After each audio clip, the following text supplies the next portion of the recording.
Is healthcare something that we want to view only as a business? Or is healthcare literal life or death different? Are customers maybe more vulnerable to price gouging when life itself is the product? Does healthcare maybe need stricter rules than a Taco Bell? I am so damn tired of being lied to. I don't think I can deny it anymore. You can stick to your story if you think it flies, but I'm not gonna buy it anymore. Hello, and thank you for listening to the 199th episode of this listener-supported podcast I like to call Congressional Dish. I'm your host, Jennifer Briney. And if this is your first time listening to Congressional Dish is my attempt to understand what the hell is going on in this crazy country of ours. I started this about 6 years ago because I wanted to know what happens after elections. It seems like the only coverage we get, especially within 2 years of a presidential election, is all about campaigns. But I wanted to know what happens after we vote, what happens in Congress, what happens when they make our laws. And what I found by watching Congress is that Congress is an excellent window to the world. And so when I see something crazy out the window, I tell you all about it. And what I saw out the window for this episode is surprise medical bills. They were flying in the air, Forrest Gump style. Just kidding. But no, that's what today's episode is going to be about. It's about surprise medical bills because while I was recording episode 197, so this was about a month ago, but like right in the middle of the recording, my phone buzzed and the call was one of my best friends. And when I called her back, she was really upset because she had gotten a massive doctor's bill in the mail and she didn't know what to do about it. And this was prompted by her husband, who a few weeks earlier had gone to the emergency room with chest pains. He thought he might be having a heart attack. And we got the best case scenario out of the actual doctor's visit. There was nothing wrong with him. He was fine. But then came the bills. And so today I'm going to tell you about those bills in excruciating detail because what happened to Jack and Jill can easily happen to any one of you. And I'm hoping that by understanding where their bill came from, we all might be able to protect ourselves. And so by the end of this episode, after I share with you the results of 4 weeks of my research and I share clips from 3 long congressional hearings, 2 of which were not aired on television in the United States, but I'm hoping at the end of this that you'll be armed with information that might be enough to help you keep your life savings in the bank. And for those of you that know me in like real life, the people I'm going to tell you about in this episode aren't actually named Jack and Jill, so don't try and figure out who they are. But because their billing battle is only just beginning, I want to keep them anonymous so that nothing I say can hurt them in that battle. But also I'm keeping this anonymous because, quite frankly, it's none of your business who almost had a heart attack, you nosy So don't ask me who they are. I'm not telling you. For today, it's going to be Jack and Jill who received a surprise bill. And the thing is, they're not the only ones. So here's Representative Tim Walberg of Michigan. This was in a hearing that took place in the House Committee on Education and Labor in April, and this was not aired on C-SPAN. 39% of insured working age adults reported they had received a surprise medical bill in the past year from a doctor, hospital, or lab that they thought was covered by their insurance. Of the 39% of individuals who received surprise medical bills, 50% owed more than $500. And here's just one of their stories. So Jill sent me the details of her ordeal, her and Jack's ordeal, I should say, in an email. And her email started like this, quote, "Our health insurance is Independence Blue Cross PPO," unquote, which means that Jack and Jill have private health insurance. The United States has a healthcare system that is very different from most of the systems in the civilized world. Most healthcare systems in the world do a majority of their billing through the government, and taxes are usually involved. While the individual systems differ from country to country, that one characteristic is common. Access to doctors is financially administered by government because healthcare is included as a benefit of taxation and citizenship. In the United States, however, the government does the billing for only a few segments of our population. For example, Medicaid is the government program that pays the bills for healthcare for desperately poor people. And Medicare is the government program that does the billing for healthcare for olds. But most Americans don't fall into those two categories. The majority of Americans have no choice but to have a private company do our healthcare billing because somehow in our past, our American ancestors in Congress were paid enough in campaign contributions to make it legal for private insurance companies to become the center of our healthcare billing system, allowing the private owners of those middleman companies to siphon off our healthcare money and put it in their pockets. If you are someone who makes money as that middleman, if you make money in the health insurance industry or place bets on those companies in the stock market casino, this is a great system for you because people fighting for their lives value their lives more than money. And therefore, they will pay you damn near all of it, if not all of it, if they have to in order to get your product, healthcare. But health insurance companies, like any other business, make money by taking as much money in as possible from the customer while giving the customer as little product as possible back. A health insurance business, therefore, makes money by bringing in as much money as possible in premiums and paying out as little money as possible to doctors for our health care. This dynamic exists because when health insurance companies refuse to make payments, they get to pocket the rest. So the name of the game in insurance is to pay as little as you can legally get away with. And health insurance companies can and do deny Americans access to health care every single day. Now, anyone who listened to the Obamacare episode knows that one of the awakening moments in my personal life was when Serenity, she was my first friend when we moved to California. We met in our neighborhood when I was 6. Well, she died 10 years later after her insurance company refused to pay for her desperately needed bone marrow transplant. She died while her parents were trying to gather the cash. And so I do have a bias when it comes to this issue. A health insurance company's pursuit of profit denied my friend a needed surgery. Some middleman pencil pusher in an insurance company underwriting department decided that Serenity didn't get to finish her fight. And by refusing to pay and increasing the profit margin of the insurance company, that good employee issued my friend a death sentence. And so my bias, born of that experience and then grown with more supporting experiences in the last 20 years, is that I think that this for-profit billing system for healthcare in our country is bad. Health insurance companies get to decide what treatments and tests get paid for and what don't. And until the Affordable Care Act became law in 2010, there were very few laws governing what health insurance did and did not have to pay for. Now there are laws on the books, but the loopholes are large. And anywhere they exist, they will be found by these health insurance companies because that's what their business model demands. It's a constant game of whack-a-mole when it comes to closing these loopholes. But the thing is that the Trump administration isn't even trying to whack the moles. The Trump administration and the Republicans in Congress tried for an entire year to destroy the weak laws of the Affordable Care Act. Go back to 2017 and listen to any of my healthcare bill episodes. You can hear for yourself exactly what they wanted to do. But basically, their goal was to give freedom to the health insurance market so they could make all the rules again. And even though they failed to kill the Affordable Care Act, when the law isn't enforced, does it really exist? And so where we find ourselves now is that private insurance, because of the corporatism that infected the Democratic Party, well, private insurance, because of them, remains at the center of our healthcare billing. On one side, the Republicans are fully bought by big business. And then on the other side, you have the Democratic Party that thinks that the health insurance companies should still get to be at the center, but with some rules. So it's like full-blown corporatism and then half-ass corporatism. But there is no party that's like, no corporatism. And what that means for us is that our healthcare billing is governed behind closed doors by people that we don't get to vote for.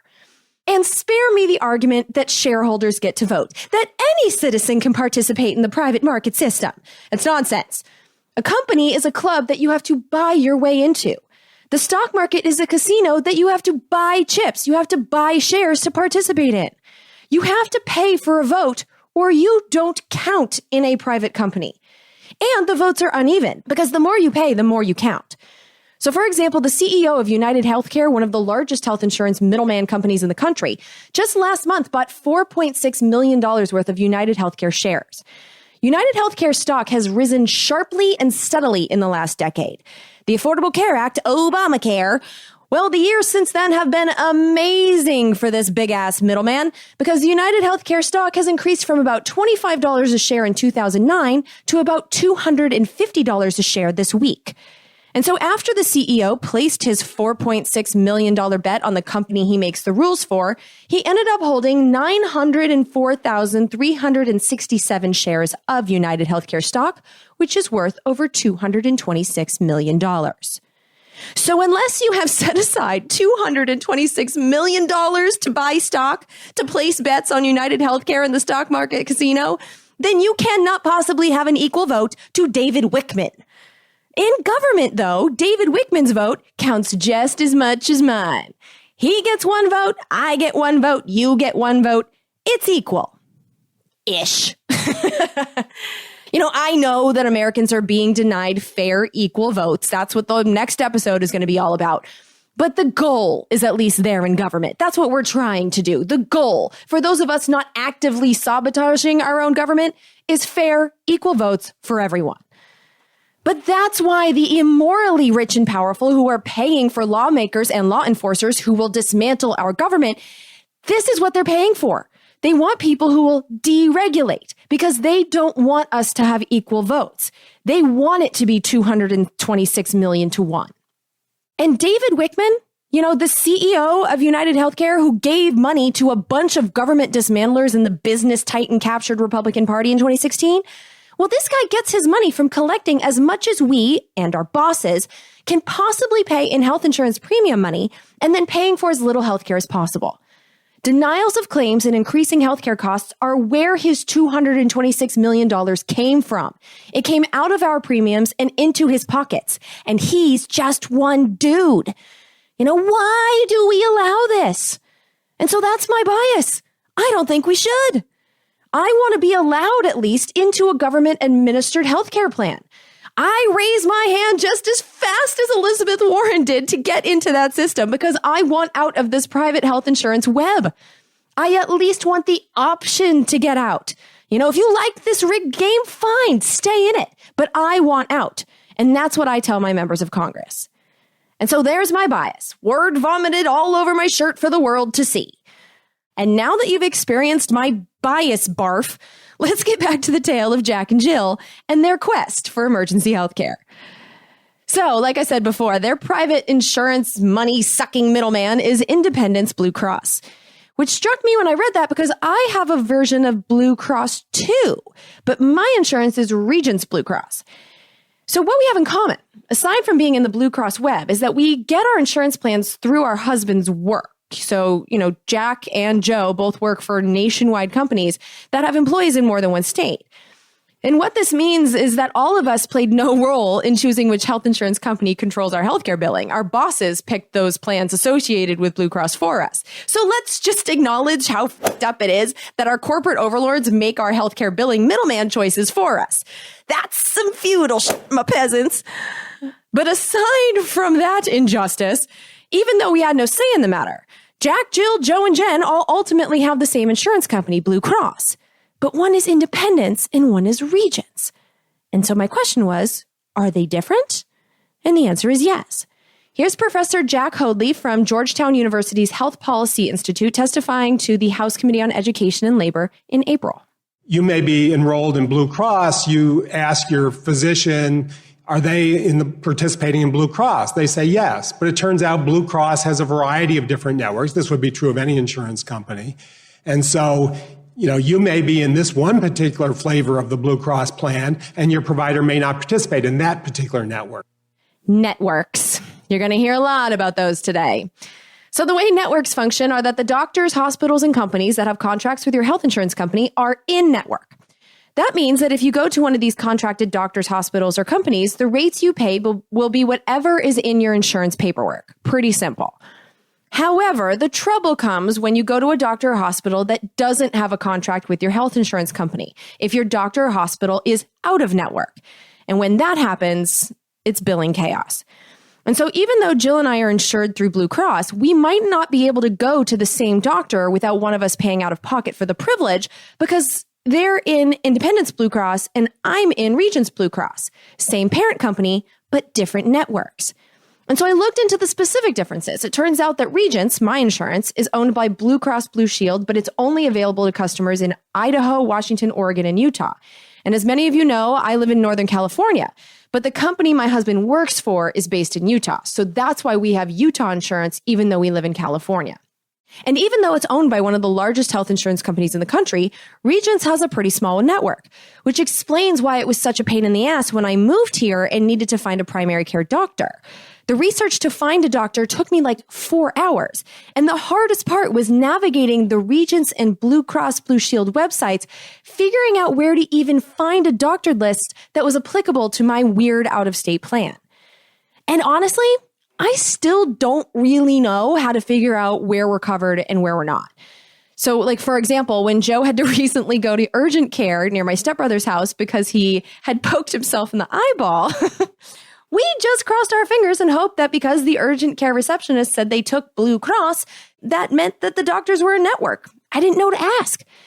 And I know that now, and I know that I shouldn't have assumed that, but before researching this episode, it seemed like, do you take my insurance is all I should have to ask. And that was on Memorial Day weekend, which was not that long ago. And so a bill could hit our mailbox for this any minute now, and I'm dealing with this by just not getting my mail. But anyway, in contrast, it turns out that Jack and Jill's middleman, Independence Blue Cross, is huge. There are more than 8 million Americans who have Independence Blue Cross nationwide. And this means that Jack and Jill likely have more in-network options than I do, even though we're all, in the end, in the same health insurance web. Now, Jill, who is both smarter than me and has killed far fewer brain cells, somehow knew about this whole in-network thing when, quoting from her email, quote, Jack woke up at 3 a.m. with major chest pains, nausea, and sweating. Stupidly, he went back to sleep, and thankfully, he woke up in the morning. He still felt a bit off in the morning and knew he had to go to the doctor. We researched which local hospitals both accepted our insurance and were in network. We looked for some in-network urgent care facilities as well, since we weren't sure if this was considered a true medical emergency, since it had been a few hours and he obviously hadn't dropped dead yet. We waited until 9 a.m. to call our regular physician, explain Jack's symptoms, and ask for advice of what to do and where to go. Should we go to urgent care or should we go to the ER? Unquote. And what makes me mad about this is just as their friend, they spent precious time researching insurance networks. They waited until 9 a.m. until their doctor's office was open so that they could call about insurance networks. What scares me about that is they delayed Jack's medical care. And because Jack survived, I guess we can judge this move as smart that they did their research ahead of time. But what if he had had a heart attack while on the computer? Would we draw the same conclusion? And that scares the shit out of me. And the way I feel about this, quite strongly, is that researching during an emergency is a step that should never, ever be required. It's just, this isn't a normal product.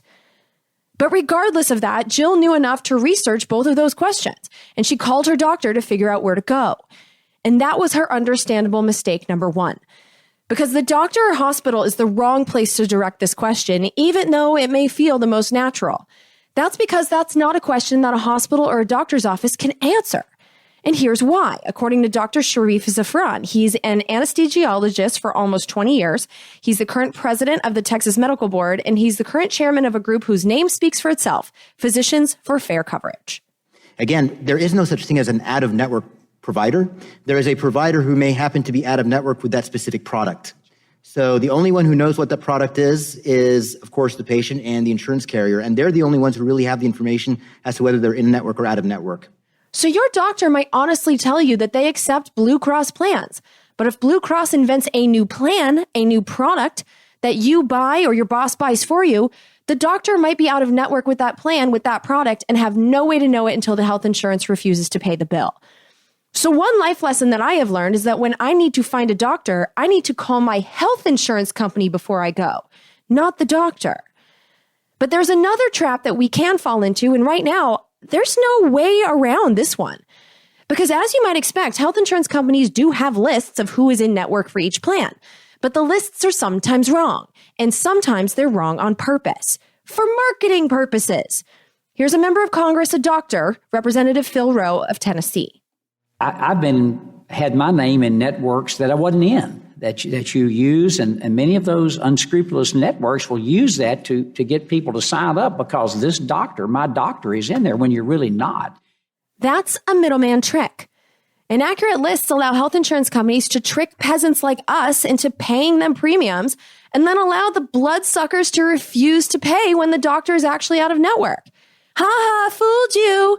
Got your premium, denied your care. Shareholders rejoice. And this is currently legal. And I don't know how we avoid this while it stays that way. But Jill did all she could ahead of time to avoid these tricks. She researched the in-network options and then, quote, "Our doctor said, do not mess around with this kind of stuff and go immediately to the ER. So off we went to our local in-network hospital. A physician in the ER did all the necessary tests on Jack, EKG, blood tests, other stuff, I don't know. The physician said all tests results looked okay, but he wanted some additional testing done. The ER physician then told Jack that he has a 2:30 appointment with a cardiologist across the parking lot, and off Jack went," unquote. Now, I called Jill to clarify this because Jack is a smart, cynical American peasant. And so I called to ask her if Jack called ahead to see if the cardiologist accepted his insurance. And he did make that phone call. And that's exactly how he asked. He said, "Do you accept my insurance?" And he was told yes, and he went to his appointment. Back to her email, quote, "Jack had a stress test done with the cardiologist and all looked okay. They didn't know what the problem was, but said all tests point to him being a low risk for a heart attack. So he came home with no real answers, but peace of mind that he did what he could and should," unquote. And so this cardiologist did a test, gave Jack no answers, and sent him home after concluding, "You probably won't die. I don't know what caused all that pain you felt last night, but you're fine. Go home." Which, okay, sometimes that's all a doctor can do. The thing that mattered above all else was that Jack was okay, and his kids still have a dad. And this should have been the end of a pretty boring story. But unfortunately, this is where the story really begins. Quote, "A few weeks later, we got an explanation of benefits from the hospital. The total cost we owed was $1,207.49, unquote. And Jill sent me a screenshot of the so-called bill that came from Independence Blue Cross.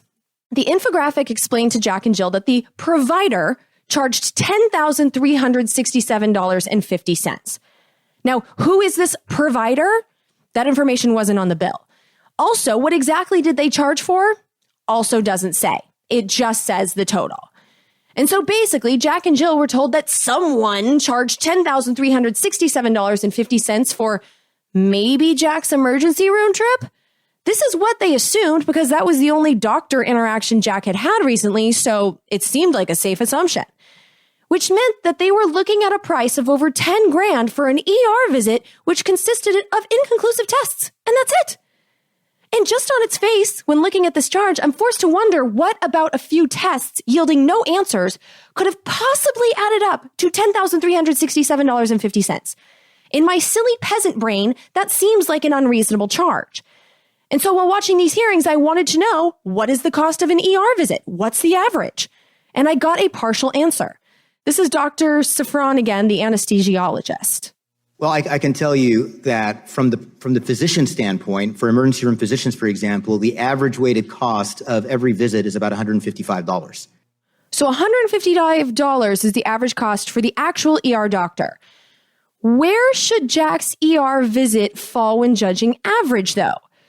Well, they did nothing more than do tests on Jack, so I have to imagine that his visit was average at most. They didn't even give him a Band-Aid. And so what else could they possibly be charging him for? How did the tests themselves and the costs of running the hospital add up to more than $10,200? And at this point, I have no way to know. Rabbit hole closed because they didn't itemize the bill. But just thinking about the services that Jack used, the time of a few doctors, a few tests, the receptionist for a half hour max, and the building, we already know that the doctor's cost is $155-ish or less. And so even if he saw 10 doctors, which he didn't, but just to be fiscally conservative, even if Jack saw 10 average doctors in that ER, the rest of it, the tests, the building, and the staff would still have to add up to over $8,000. How? The building and the staff, those are fixed costs. And so what else is there? Now, in this case, because Jack drove himself to the hospital, the mystery $8,000 to $10,000 probably wasn't what I'm going to tell you about next, a trauma fee.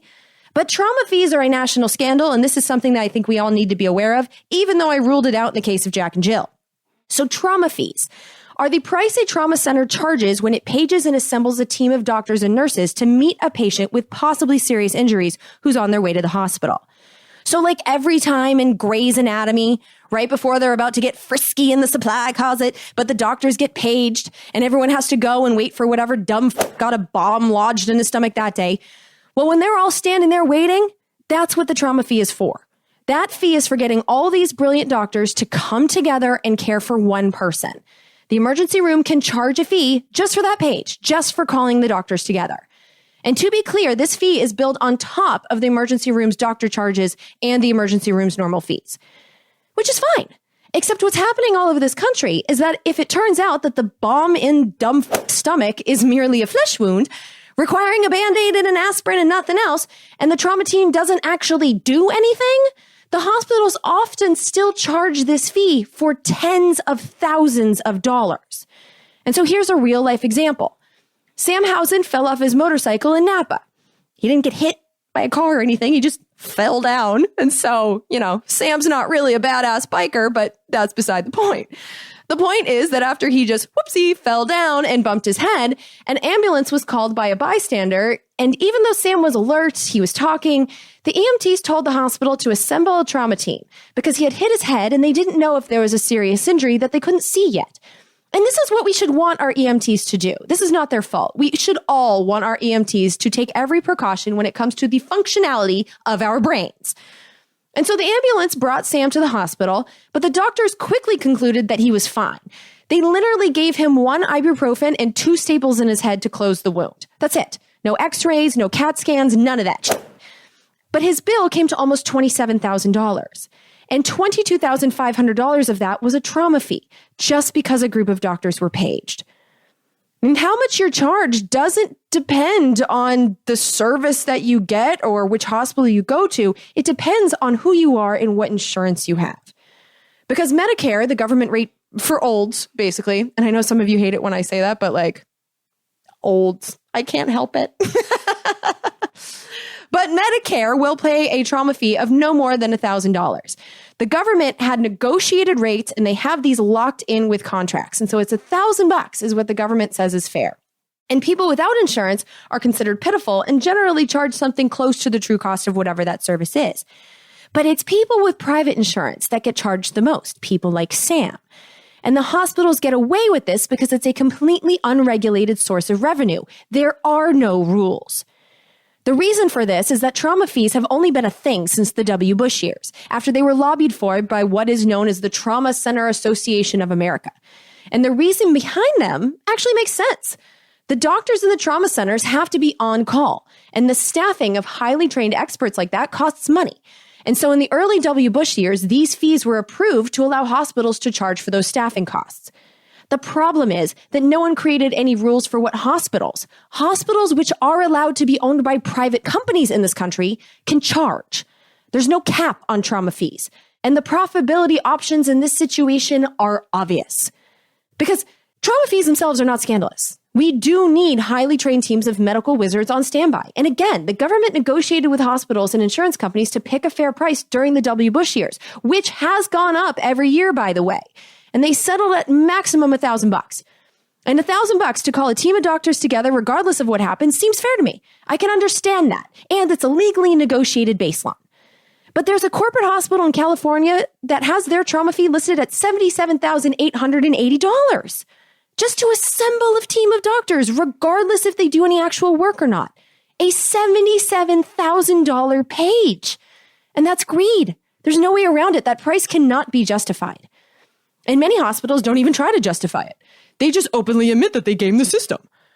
Hospitals and doctors' offices play a pricing game with insurance companies because most middleman health insurance companies pay only part of the hospital and doctor's bills. They pay a percentage of the bill. And so the more the hospitals charge, the more they figure they'll get back from the middlemen. If the hospitals and doctors bill the true cost, they think they're going to get stiffed. That, and also doctors and hospitals are pulling prices out of their asses. Here's Dr. Bobby Mukamala. He is a head and neck surgeon on the board of trustees at the American Medical Association. My wife and I, we contract with probably about 30 insurance companies. When I take a kid's tonsils out, one insurance company may be $200, may pay me $200, one pays me about $450, and everything in between. I can't have a different fee in my fee schedule for each of those. So my fee for tonsillectomy is about $475, so that when I do it, I know that the highest paying payer, they're still within that threshold, right? Because if I charge $400, they're not going to send me $450, they're going to send me $400. So the prices the doctor sets are not connected to costs, but instead to the maximum amount the doctor thinks he or she can get. Which, that realization kind of crushed me. Honestly, I can't get this out of my mind that doctors' prices are not connected to costs. And I guess it's tough for me to put my finger on what I find about that that's so mind-blowing.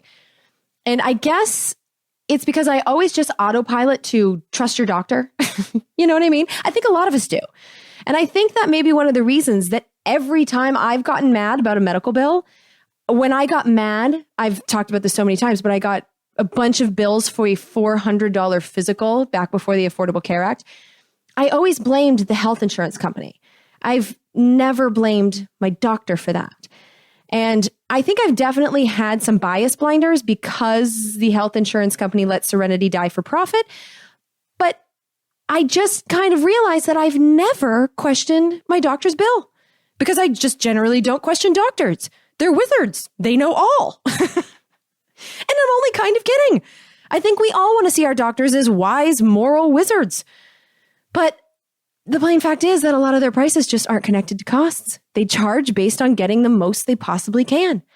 You know, you just heard this doctor, he just nonchalantly admitted to Congress that he's healthcare profiteering. It's not hidden. It's not a secret. They don't even seem ashamed. And I can hear the adult table now. Well, Jennifer, that's business. Businesses have to make money. Which brings me back to, is healthcare something that we want to view only as a business? Or is healthcare, literal life or death, different? Our customers may be more vulnerable to price gouging when life itself is the product. Does healthcare maybe need stricter rules than a Taco Bell? You know, because prices as high as the market allows is not good if it's your kid whose tonsils are being taken out by Dr. Capitalism here. But that's our system. Right now in our country, doctors can charge, I don't even know how many possible prices for the same services, completely disconnected from what it costs them. Doctors are taking advantage of the freedom in their market. And Jack and Jill got a bill for well over $10,000. So insane. So that was the provider charge. You know, that's what was listed in the middle of Jack and Jill's handy dandy billing infographic for dummies. And to the side of that total price for the provider, there were 3 more lines telling us how much of that $10,367.50 bill was already paid by the health insurance company. And finally, we got the line with the final bill for Jack and Jill. And what we find out in that part of the bill is that over half the bill, $5,500, was wiped out by the category, quote, my health plan's discount, unquote. And this is the in-network so-called savings. And I do not understand anything about how that number is calculated. This is because I cannot have access to anything related to the negotiations because they are private. They are not done in open hearings like they are in the government, and the documents are not available to the public. And this is why the middleman profiteers like the private sector billing system so much. The people getting rich as middlemen get to make the rules behind closed doors. And so I can't tell you how this in-network savings was calculated. But beneath that, I could see how much the health insurance middleman actually paid of that bill. Independence Blue Cross paid $3,725.73. Over $3,700 is what Independence Blue Cross paid for Jack to get a few tests and go home feeling fine. That seems like it should be more than enough for an uneventful just-in-case ER visit that consists of nothing but tests. In fact, that still seems way too high. But even with this payment from the health insurance middleman and their mysteriously calculated discount, Jack and Jill were charged the leftover bill, which was $1,207.49, which they paid. And here's what they were thinking, quote, seeing a $1,200 bill was quite a punch to the stomach, but not overly surprising for an ER visit. So we focused on the silver lining that we pay extra premiums in order to have lower deductibles and out-of-pocket maximums. And therefore, we have an individual in-network out-of-pocket maximum of $1,250. So any other bills that we must pay for this visit and any other in-network visit for the rest of the year should only be $50 more, unquote. And so they didn't question the doctor's $10,000 bill. And I get it. Like I said, I've never questioned a bill either. And Jack and Jill are good, honest people. And we don't question our doctors. Instead, Jack and Jill researched, they knew their yearly limits in their insurance paperwork, and they paid what they thought they owed. They paid over $1,200 for a tests-only ER visit. But at least Jack's alive and they can move on now, right? Not so much. Quote, a few weeks later, I got an explanation of benefits from the insurance company and a bill from the hospital saying I owe over $600 for the physician that was working in the ER that day. It turns out when you go to the ER, you get two separate bills, one from the hospital and one from the physician or doctor that helps you. The physician that was randomly assigned to help Jack that day was an out-of-network doctor working at an in-network hospital, unquote. Which means, you guys, the ER doctor was not included in the $10,000 bill. I want to give you a second to process that because that's insane, you know? Let's be Jill for a minute. She had just used $1,200 from her savings to pay for an ER visit where they did no real work on Jack. She then goes to the mailbox with her two little kids dancing behind her. The oldest one is old enough for dance classes, but that $1,200 bill is going to make those dance classes tough, if not impossible to afford, you know, maybe next year. So that's the type of stuff she's thinking, but like, whatever. Jill walks back into the house, sits down to open the mail, and finds a bill for $600 for the doctor at the ER. So the $1,200 from savings is now $1,800. And now there go the swim lessons. Surprise! You have a medical bill. Here's Representative Mike Thompson of California. It's also alarming that, according to one study, 20% of hospital visits, one of every 5 of those visits began in the ER, resulted in a surprise bill. That's a lot of surprise bills for a lot of people. But get this. Even though a lot of Americans are getting hit with the types of surprise out-of-network bills that Jack and Jill did, sending bills to patients like that is far from standard practice. This is Jeanette Thompson. She's the Senior Vice President for Product, Employer, and Commercial Policy at America's Health Insurance Plans. Basically, she's on Team Insurance Company. So it's very interesting what we've seen when it comes from a hospital perspective. It's maybe only 15% of the hospitals nationwide that are causing this issue that result in, 80% of the visits is one of the statistics that's cited a lot that result in a surprise medical bill. So this is not every doctor, this is not every hospital that are resulting in these surprise medical bills. It's really more of a targeted problem. And the worst offenders, surprise, surprise, are private for-profit hospitals. Now, the hospital that Jack went to has a standard hospital name. It sounds like it's named after a place, like it's a part of the community. However, when I poked around on that hospital's website, in teeny tiny print at the bottom is where I discovered that the hospital is actually owned by for-profit HCA Healthcare, which stands for Hospital Corporation of America, which is the largest for-profit hospital company in the country, a company which went Wall Street in 2010. Nowhere in the About Us section of the hospital's website does it disclose this relationship. I only caught it because I was deep in this rabbit hole and already had HCA Healthcare's name in my notes because HCA Healthcare is the #1 charger of those shady trauma fees. And this company, dude, is a rabbit hole all in itself, full of shady Republican, big business corrupted, top hat wearing fancy rabbits. HCA Healthcare is currently co-owned by 2 huge private equity firms, which private equity firms, let's remember what those are, they exist purely to make profits for stock market investors. That is their purpose for existence. The company, HCA Healthcare, was originally started by Republican businessman Thomas Frist, a name you might recognize because he was Bill Frist's daddy. And Bill Frist used to be Senate Majority Leader. He was basically the Mitch McConnell of his day. And Rick Scott, who's Florida's former governor and current senator, who is corrupt as and is known for being a slave to big business. Well, Rick Scott was the chairman and CEO of HCA Healthcare in the 1990s. When he left that position, Senator Rick Scott had at least $300 million in HCA stock. HCA in 2013 made $1.56 billion in profit. That's how much money was paid to hospitals for healthcare and was siphoned off into the Wall Street investors' pockets. $1.56 billion for just one private for-profit hospital company for 1 year. They were able to amass this profit even though the company is a known criminal organization. Because in 2003, the Department of Justice and HCA agreed to a $2 billion settlement. So, 1 year's profit, which was the largest fraud settlement in U.S. history.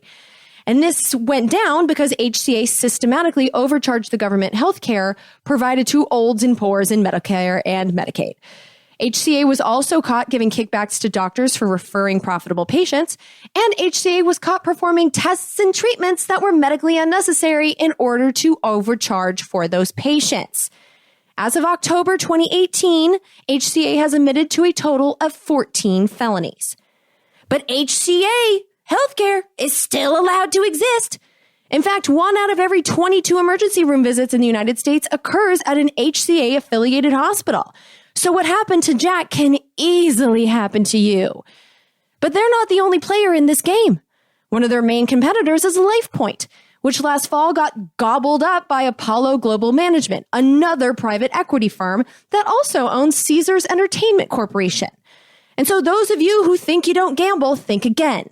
You may be sending money to the house just by going to your local emergency room. But even if you find a hospital that isn't a semi-secret arm of a private for-profit Wall Street-controlled company, that doesn't mean you won't end up getting gouged for profit. And here's why. Here's Tom Nichols. He's an executive vice president at the American Hospitals Association. In terms of how much of this is really going on, I think there's a certain level of frustration. I don't know that we all know with certainty. The only federal study that I've seen, that we've seen, is from the Federal Trade Commission, which basically said that they studied ambulances going to hospital emergency departments. 99% of hospital emergency departments in that study were in network. So it's not the hospital itself that is out of network. It is physicians who practice in our institutions. And this is what Jack and Jill. The hospital they went to, despite it being private and for-profit, was in network. But the ER doctor didn't work for the hospital, despite physically working in that hospital. The ER doctor was a contractor. Here's Frederick Isasi. He's the executive director at Families USA, which is a consumer protection group. Take, for example, one significant driver of this problem, the movement of hospitals to offload staffing requirements for their emergency departments to third-party management companies. These hospitals very often make no requirements of these companies to ensure the staffing of the ED fit within the insurance networks that the hospitals have agreed to. As a result, a patient who does their homework ahead of time and rightly thinks they're going to an in-network hospital receives services from an out-of-network physician, and a surprise medical bill follows. So that's how Jack and Jill ended up with a second bill. Now, you might wonder, because I certainly did, can't the hospitals require the doctors that work inside of their physical building to be in network? And the answer is no. Here's Tom Nichols. He's the American Hospital Association guy again. We cannot force by law physicians who are not employed by us to take in-network rates. That is, if we did that, we would be sued. It would be restraint of trade. However, what we're trying to suggest here, and I think the other panelists are trying to suggest, is we have a way to protect the patient from that surprise bill. To your question about who are these physicians that you don't even know about who are treating you, if you come in an emergency, you don't know what's going on, and you need to be taken care of it. Who's ever there is going to take care of you.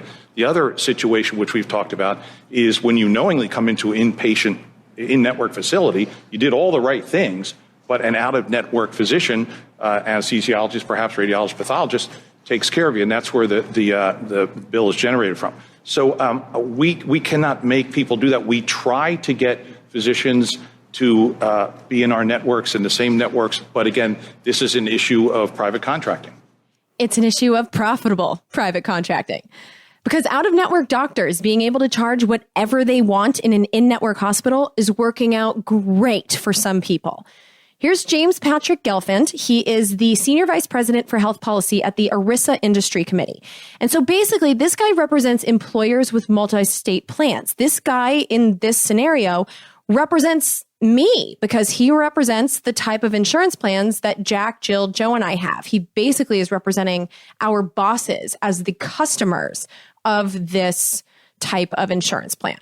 The hospital will be in network, but they will have outsourced their emergency room to a Wall Street-owned private company, and that company won't take insurance. And those guys are definitely making enough profits that Wall Street is suggesting that that people should invest in those companies because of these relationships they have with the in-network hospitals and the out-of-network emergency rooms. But this profitable game of tricked you, we're out of network, it's not only being played in emergency rooms, it's also happening on the way to the emergency rooms. It turns out that this for-profit scam is super common when you are unfortunate enough to need an air ambulance. Air ambulances are helicopters and small planes that transport critically injured people who need to get to a hospital faster than a ground-based ambulance can take them. Think like when the freeway is shut down, and because I've seen this before, the 73 freeway in Orange County, I'll never forget it. I wasn't that far behind an accident. They had to shut down the freeway. They brought in a helicopter that landed on the freeway and took the victims to the nearest hospital. It was pretty crazy to watch and pretty scary too for the people that ended up in that helicopter. You know you're in bad shape when a helicopter shows up to save you. And so because of the nature of that work, these helicopters, these air ambulances need to be on standby for us at all times. Here's Rick Sherlock, the president and CEO of the Association of Air Medical Services. Emergency air medical providers never make the decision on who to transport. That decision is always made by a requesting physician or medically trained first responder. Air medical crews then respond within minutes, 24 hours a day, 7 days a week, without any knowledge of a patient's ability to pay for their services. And so us patients never get to choose whether or not we take an air ambulance ride. Not only because if an air ambulance is even in play, you're probably in bad shape, but also because we don't make the decisions about whether or not one is called. The EMTs and doctors make those decisions. It's completely out of our hands. Now, the costs of air ambulances are high, but they're relatively fixed. They don't change much with time. And this is because an air ambulance generally requires a staff of approximately 13 people for every helicopter. So there's 4 pilots, 4 nurses, 4 paramedics, and a mechanic. And that's what needs to be on standby full time. The only factor that really changes is fuel costs. The cost for operations has been reported to the government as being between $6,000 and $13,000 per transport. So that's our baseline. But some companies are charging almost $50,000 per air transport. And we know since the W. Bush years, while prices for air ambulances have skyrocketed, gas prices have gone down. And so there has to be something else explaining the price increases. And my suspect is the privatization. Because there are 3 kinds of contract arrangements for air ambulances that currently exist. Number 1, there's hospital-affiliated air ambulances, which means that the helicopter or plane is owned by the hospitals, staffed by the hospitals, and hospitals make the business decisions. But then there's also for-profit private companies that own the air ambulances. Those companies provide the planes, make all the business decisions, and according to Government Accountability Office, it's these type of companies, surprise, surprise, that charge the most. And then there's a third arrangement, a hybrid arrangement, where the hospitals will staff the planes, but the private company makes business decisions. And what's crazy about this is this hybrid situation can be the case when the hospital name is on the helicopter. And so we can be easily fooled into thinking that the helicopter that comes for us is the best case scenario kind, the kind with hospitals in charge, but end up with for-profit money vultures doing all the billing. And there has been a big shift since just 1999 in the last 20 years, when most air ambulances were hospital affiliated, with hospitals making the business decisions. But as of 2017, according to the Government Accountability Office, our country has about 1,020 ambulance helicopters, but most of those now do not belong to the people of the United States. 73% of our country's helicopter ambulances belong to just 3 private for-profit companies owned by private equity firms. Now, in order for a private equity firm to accomplish endless profits for their investor gamblers, which is the goal, it's the purpose for private equity firms existing, well, these firms either need to generate more business or they have to increase their prices while providing no extra services. Well, in the air ambulance business, they're already on call 24/7. So there's really not much they can do to get new business unless they want to start going around and causing deadly accidents, which let's just hope that's not an option. Which means that the only way to achieve their ever-increasing profit goals is to increase the prices for no reason, as much and as often as they can get away with. And here's how they're pulling that off. The way that air ambulance is charged is based on a lump sum liftoff fee. So they get a chunk of money just for getting off the ground, and then they get paid per mile. And all medical services en route are included. Then after the service is done, how much those charges actually are, though, depends on who the patient is. And so there's 4 kinds of patients. The first 2 are patients who have Medicare and Medicaid doing their billing. And both of these types of patients, are charged based on the rates that are negotiated in writing by the government. The third type are patients who are not olds or poors, but have no insurance. And so those people have to pay every cent of whatever they're charged, but they're often given bills close to cost because they don't have insurance. And so it's kind of evil to charge them crazy rates. But then there's the fourth category, the moneymakers. And these are patients with private health insurance. And there are 2 prices for patients in this category. There's the in-network price and the out-of-network price. But according to the Government Accountability Office, most of the private for-profit air ambulance companies don't have contracts with insurance companies locking them into an in-network price. And I mean most of them. One of the largest for-profit air ambulance companies only has contracts with 1% of the health insurance companies. And so us peasants with private insurance are pretty likely to be picked up by an out-of-network air ambulance. It's more likely than not. And because the air ambulance is almost certainly out of network, the companies can charge whatever they want. No wonder they aren't trying to be in network. Why would a for-profit company limit what they can charge if they don't have to? And right now, they don't have to. But the health insurance companies aren't suckers. They just refuse to pay the high bills in full because the health insurance middlemen are for-profit too. So they need to deny payments in order to make profits, and so they deny these payments. And so what happens then is that the air ambulances then send the patient the bill or the patient's family.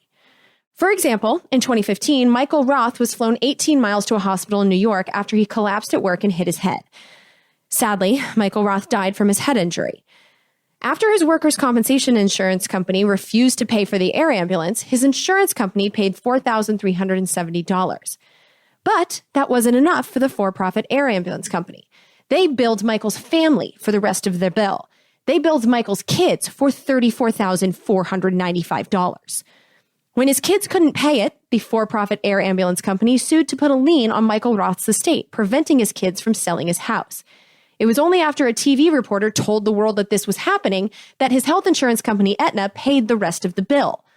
The for-profit air ambulance company got $38,865 for flying a dying man 18 miles to the hospital. And I'm fairly certain that's a price gouge. Can't prove it, but that's what the gut tells me. Now, for peasants without insurance, what's kind of fascinating to me in my research is that the price has remained remarkably stable. In 2010, the average cost for an air ambulance for an out-of-pocket peasant was $6,267. In the same time period, while overall air ambulance costs doubled, the out-of-pocket cost for peasants without insurance went up only about 4%, $6,500.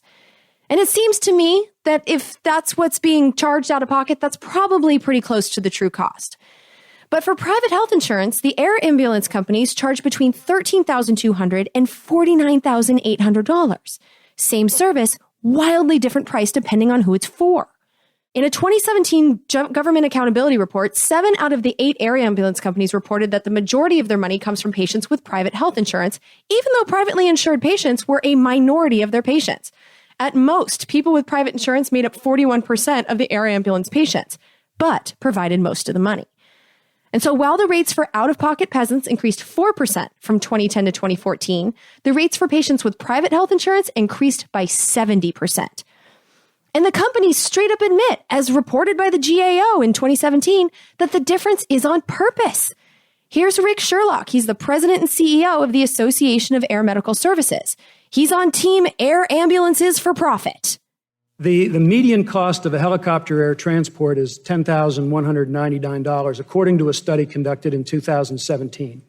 If you look at the cost of uncompensated care, because Medicare pays less than 60 cents on the dollar of that $10,199, about $5,998. Medicaid pays significantly less than that, less than $3,500 on average, and the uninsured pay about $350. Those 3 groups make up 70% of air medical transports. So when you take that cost of uncompensated care and you add it to the median cost of $10,200, That's the average charge of $36,000 that the representative from New Mexico referenced earlier. When those kinds of situations happen, no one in our industry wants to see a patient or their family placed in jeopardy because they've just had a health emergency. Our members will sit down with each individual and their families and work out a solution tailored for them. And so there you have it. They charge the private health insurance companies more to make up for the rates they consider too low from the out-of-pocket peasants and the powerful, legally negotiated and locked-in government contracts. The way they're making a profit off of our air ambulances is to price gouge private health insurance middlemen, and then they try to get the rest of their unreasonable bills from patients. And what does that patient do when they get the bill? They don't call the air ambulance companies. They freak out on their health insurance company, the cheap-ass middleman who didn't pay the full bill. The peasants get tricked into fighting for the overcharging Wall Street-owned air ambulance profiteers. In fact, the largest for-profit air ambulance company in this country, Air Methods, told John Tozzi of Bloomberg that they have hired 25 people whose only job it is to help patients fight their insurance companies to get them to pay the air ambulance companies' bills. Now, the reason that the air ambulance companies can get away with this is that legally they can charge whatever they want due to a loophole in federal law. Ambulances that operate on the ground have limits placed on them by federal law. So federal laws are the ones that apply to the whole country. There are federal laws that limit how much ground ambulances can charge. But air ambulances don't have the same kind of limits. Legally, air ambulances, Southwest Airlines, Delta Airlines, Frontier Airlines, they are all the same thing. And that's thanks to a deregulation law.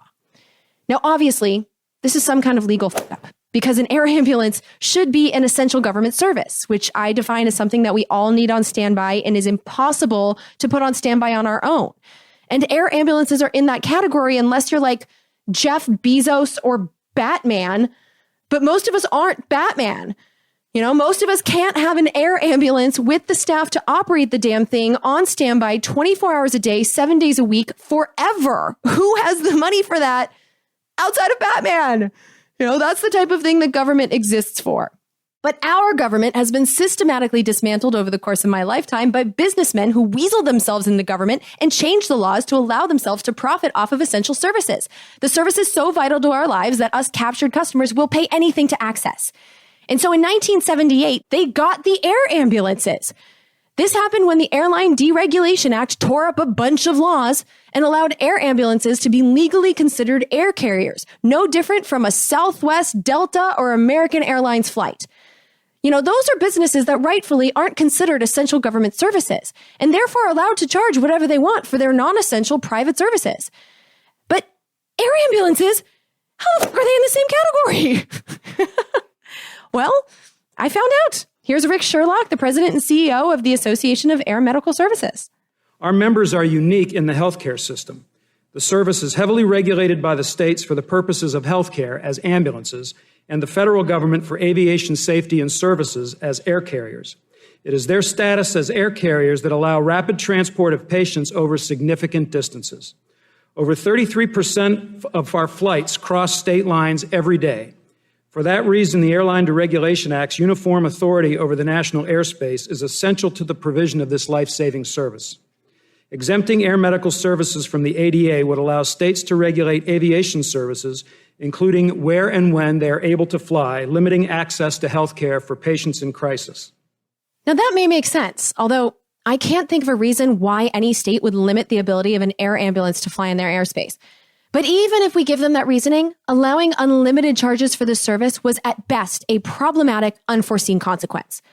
Because the rules governing air carriers like Southwest and Delta and air ambulances apparently are designed to, and I'm quoting from a GAO report, quote, promote maximum reliance on competitive market forces, unquote. But here's the problem. Patients who are dying on the side of the road have no control over which ambulance picks them up. And so we have no way to avoid out-of-network ambulance companies or price gouging ambulance companies, which means that these companies have no risk of losing business, and therefore they're immune from market forces. The customers can't go anywhere else. And so competition as a price control doesn't apply to air ambulance companies. This is why services like this are considered essential government services just about everywhere else in the world. And what's crazy about our situation here, I mean, there's so much crazy about our situation here, but states aren't allowed to do shit about it because the law explicitly prohibits state level regulation of air carriers' rates, routes, and services. And so California can't regulate where Southwest flies, and Massachusetts can't regulate how much JetBlue charges. And no state can regulate how air ambulances operate either, as if all of those companies are the same. And the reason for this, according to the Department of Transportation, is that once an air ambulance company has been approved to operate legally, quote, the competitive marketplace rather than state regulations, unquote, control the provider's prices, routes, and services. And so competition is the official regulator of air ambulances, which are immune from competition. And so you know what that means?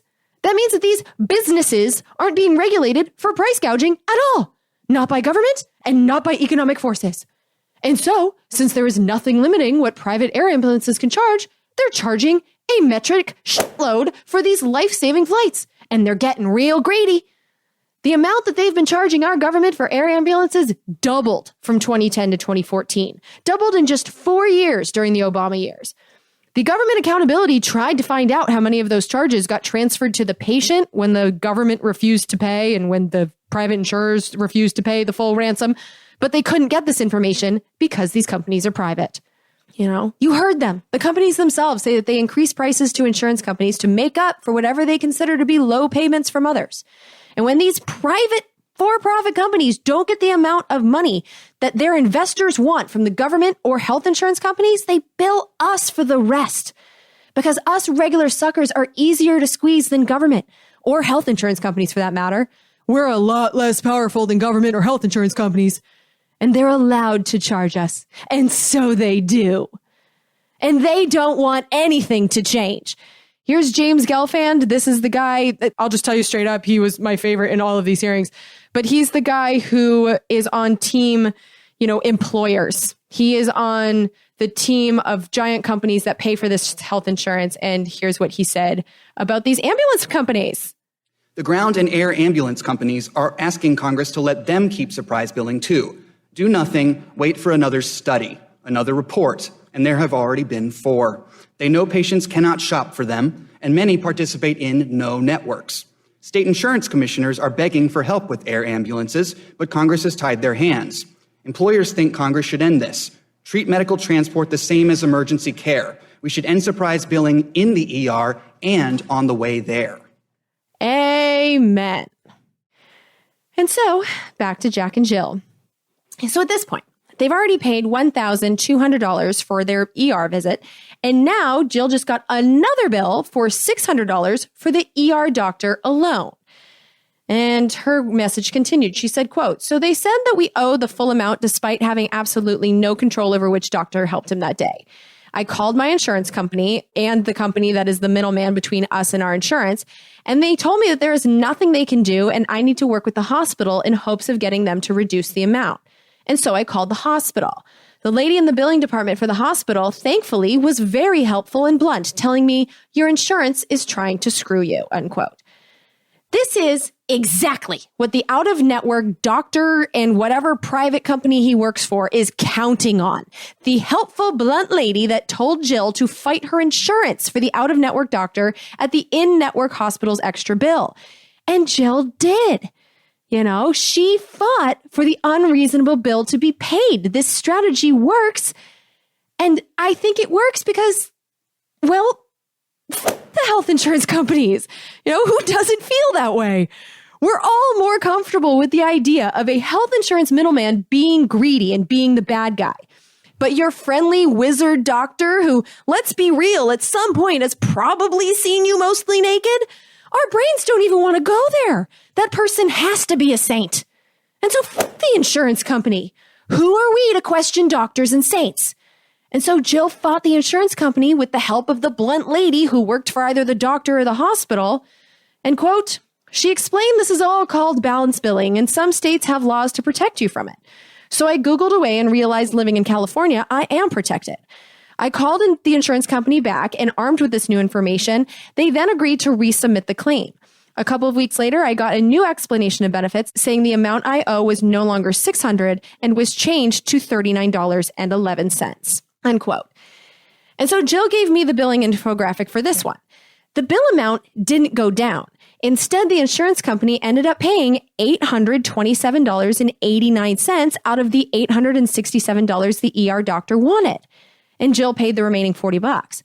The doctor, this is the main point here, the doctor got paid every cent on top of the thousands already paid for this ER visit. You know, you gotta hand it to him. This scam's a good one. It worked.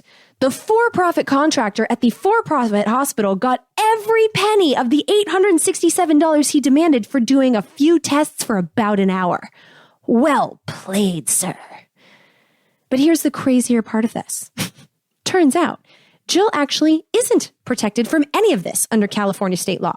She accidentally bullshitted her way to victory with her insurance company. You go, girl.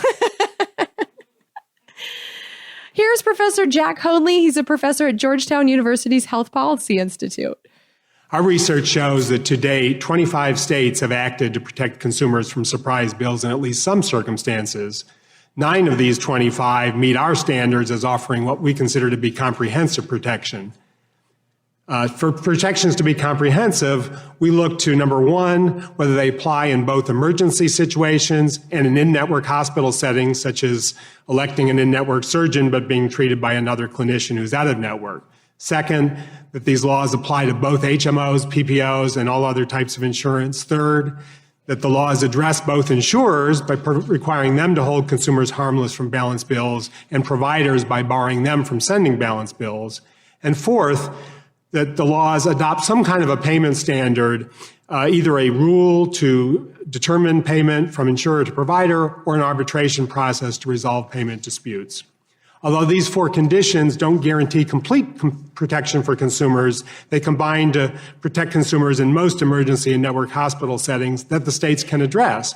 But as you've already heard, state protections are limited by federal law ERISA, which exempts from state regulations self-insured employer-sponsored plans. And so basically, Jack, Jill, Joe, and I, for that matter, we're all not protected from the California laws because we have national insurance. We have ERISA plans, which are so-called self-insured employer-sponsored plans. Now, the law that makes this possible, ERISA, exempts insurance plans bought by multi-state employers from state laws. And the reason behind it makes a lot of sense. It's so that these companies can put all their employees all over the country on the same health insurance plan. So you can't have all these different rules, 50 different states, 50 different rules. It would make that dynamic pretty impossible. And so that's why they're exempted.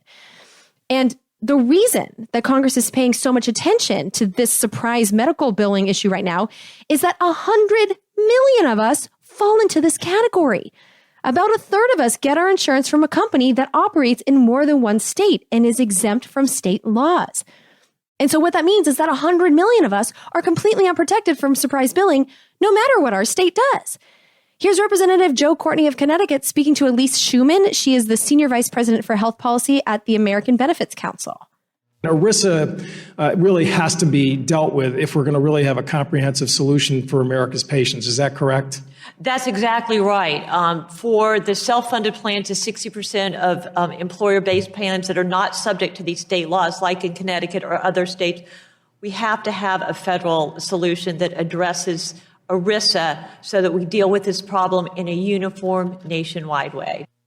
But what's beautiful about this is that just mentioning the California state law was enough to get this bill paid by the insurance company. And I can't tell you why. All I know is that it worked. And so, lesson learned, it's worth reading up on your state protections, even if you're in the ERISA category. Even if you know you're exempt from state law, it still might work to say that you know what the laws are. And so, Jill paid $40 on top of the $1,207 she already paid. End quote. At this point, I'm just thrilled the nightmare is over and thankful that I originally was aware of our annual individual out-of-pocket in-network maximum, because that's the main thing that made me realize that the $600 bill was not right. I normally assumed that if the explanation of benefits and the doctor's bill matched, that it was okay. That is definitely not the case. But then a couple days later, I happily log into our insurance account to make sure it's all good. And I see a new explanation of benefits saying that we owed the cardiologist Jack went to $8,432.56. It turns out that the cardiologist Jack was told to go to was in fact an out-of-network provider despite being referred by an in-network hospital, unquote. Bill number 3. So the ER doctor who balance billed Jack made Jack an appointment. Jack had no control over this. And this appointment was in the same medical complex with another doctor. The doctor shared a parking lot. And remember, Jack is cynical. Jack called ahead despite these appearances of affiliation to make sure the cardiologist would take his insurance. And yet, here's another bill, the biggest one for them yet. Now, when you look at the bill, we actually do know what the procedure was. The bill says that he did an echocardiogram. That's it. One test. And I looked up the code in the Medicare directory, and the most the government will pay for this is $770.36. Jack was billed $8,432.56, and his insurance company agreed to pay $0 for this clearly unreasonable bill. Altogether, for Jack's just-in-case trip to the ER, a trip that included a few tests, no medicine, no procedures, nothing, the total bill was $19,667.06. Back to Jill's note, she said, quote, so hours on the phone with insurance has started all over again. We explained that Jack thought he was possibly having a heart attack and was told by the hospital staff to go see this cardiologist next door, and so he did. He knew they accepted his insurance, but wasn't told whether or not they were in or out of network. At that point in time, it wasn't a big concern of his. And so after literally crying on the phone to the insurance representative, she said she'll push to have the claim resubmitted, but there's a low chance it'll work. She said it will take 30 days to find out if it's approved or not, and we're still waiting to hear back from them. There are many other issues with this claim that I haven't even had the chance to figure out yet. I am first waiting to see if they will change it to being treated as an in-network provider, which means that we don't owe anything. But on top of all this, I still don't know why insurance did not pay anything at all for the cardiologist bill. Usually, if it's out of network, they pay a lower percentage of the cost, but this one says the health insurance plan paid $0. Also, we have a $3,000 out-of-pocket, out-of-network individual maximum. So if this really was going to be treated as a true out-of-network visit, then it should have been capped at $3,000. I think. I'm not sure. And I don't know why none of the insurance representatives even noticed that themselves. And all of this just makes me wonder how much money insurance makes off of people who aren't paying as much attention as I am to the details. Luckily, Jack is healthy, and I have the luxury of time to look at all this crap. But there are a lot of sick people that physically, mentally, emotionally could not have spent all those hours fighting for themselves on the phone as I did. Grrr. The end. For now. Unquote. And so, the billing battle is to be continued. And I am determined to help my friend fight this shady fucking doctor. And I'll definitely let you know how it goes. But one thing that I keep trying to tell my friend, my darling Jill, is that just refusing to pay the bill is not an acceptable option. And here's why. Here's Frederick Isasi. This is the executive director at Families USA, again, a consumer protection organization. Let me give you one real-world example. Nicole Briggs from Morrison, Colorado, outside of Denver. Nicole woke up in the middle of the night with intense stomach pain. She went to a freestanding ER. She was told she needed an emergency appendectomy. She went to her local hospital. She did her due diligence, confirmed repeatedly that the hospital and its providers were in network. However, months later, she received a surprise bill from the surgeon, who ended up was out of network. The bill to Nicole was $5,000. Nicole tried to work it out with her insurance company, but within 2 years, a collection agency representing the surgeon took her to court and won the full amount, including interest. As a result, a lien was placed in her home, and the collection agency garnished her wages each month. This came right before Nicole was about to deliver a baby and go on maternity leave. And by the way, this investigation found that there were over 170 liens placed on people's homes in the Denver area by emergency department physicians. And so these greed monsters will use our legal system to take your income and your homes. And so we have to fight them in Congress. We have to get the laws changed. Here's James Gelfand. This is the guy on Team National Employers and my favorite guy. Here he is testifying to Congress in June. We're focused on 3 scenarios in which patients end up with big bills they couldn't see coming or avoid. Number 1, a patient receives care at an in-network facility but is treated by an out-of-network provider. Number 2, a patient requires emergency care, but the provider's facility or transportation are out of network. And number 3, a patient is transferred or handed off without sufficient information or alternatives. It's usually not the providers you're planning to see. It's anesthesiologists, radiologists, pathologists, emergency providers or transport, or an unexpected trip to the NICU. Many work for outsourced medical staffing firms that have adopted a scam strategy of staying out of networks, practicing at in-network facilities, and surprise billing patients. It's deeply concerning, but the problem is narrowly defined, and therefore we can fix it. And here's some good news. Here is Chairman of the House Ways and Means Subcommittee on Health. This is Lloyd Doggett of Texas. Fortunately, there now appears to be a growing consensus, most recently joined by President Trump, that holding the patient harmless should form the foundation for any surprise billing proposal. Under the legislation that I advanced, patients would only be charged in-network cost-sharing rates in emergency situations. In non-emergency situations, out-of-network charges would be permitted only when the patient has agreed in advance after receiving effective notice regarding any providers and services together with estimated charges. No other bill addressing this issue has yet been filed here in the House, but there is a very useful discussion draft proposal that is being circulated on a bipartisan basis by the House Energy and Commerce Committee, and there's several proposals that have surfaced in the Senate.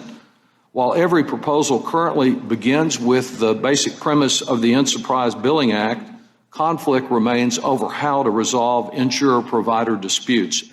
So Congress is working on this. And so let's take a look at some of the bills.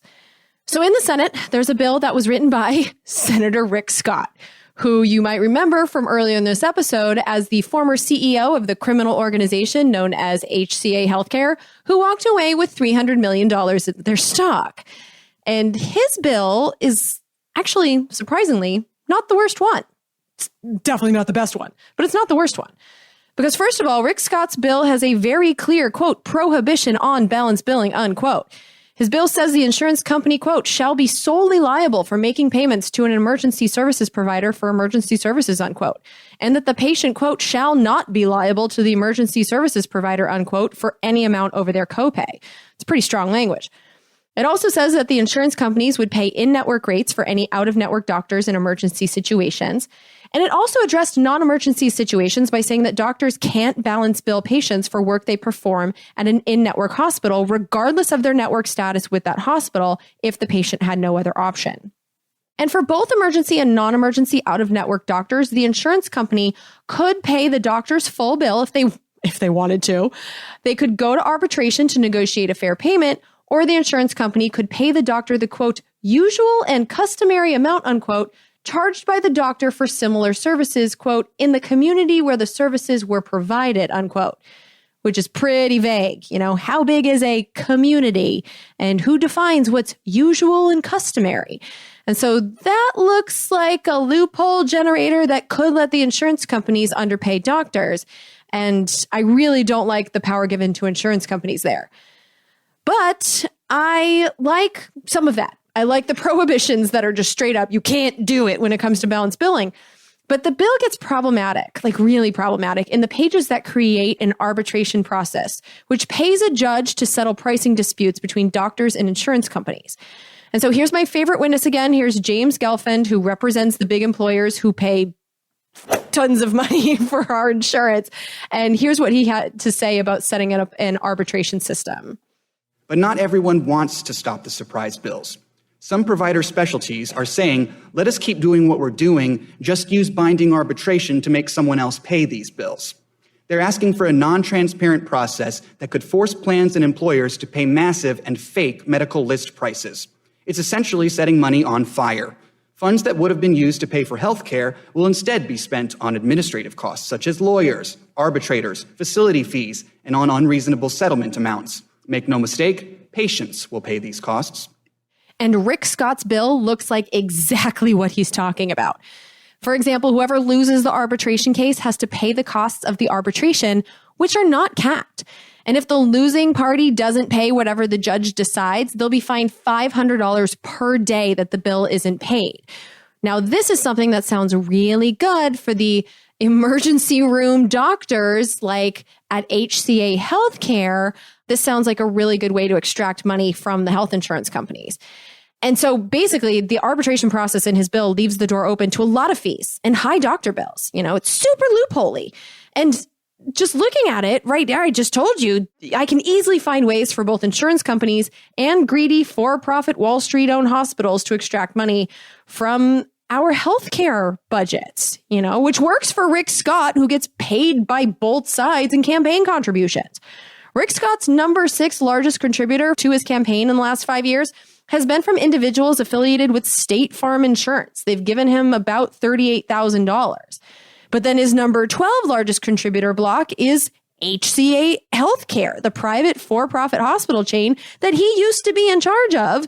And, he has $300 million of their stock, or at least he did when he left. And in the last 5 years, he's taken almost $25,000 in campaign contributions from people in that company. So basically, Rick Scott is corrupted by everyone involved in this balance billing game. And so I'm just going to stamp a big fat nope on Rick Scott's bill. I'd like to stamp a big fat nope on Rick Scott's political career, but Florida. Sometimes I think we'll all be better off when the climate changes and that whole goddamn state sinks into the ocean. Sorry, Florida. But you gave us George W. Bush and Rick Scott. I don't know what to do with you. Rick Scott's bill. Nope. There's also another bill that this one's pure garbage. This is a Senate bill introduced by Senator Bill Cassidy, a Republican, again, of Louisiana. And this is another bill that centers around creating an expensive arbitration process. That's the main thing in his bill, without actually making balance billing illegal like Rick Scott's does. Rick Scott's bill is better than this.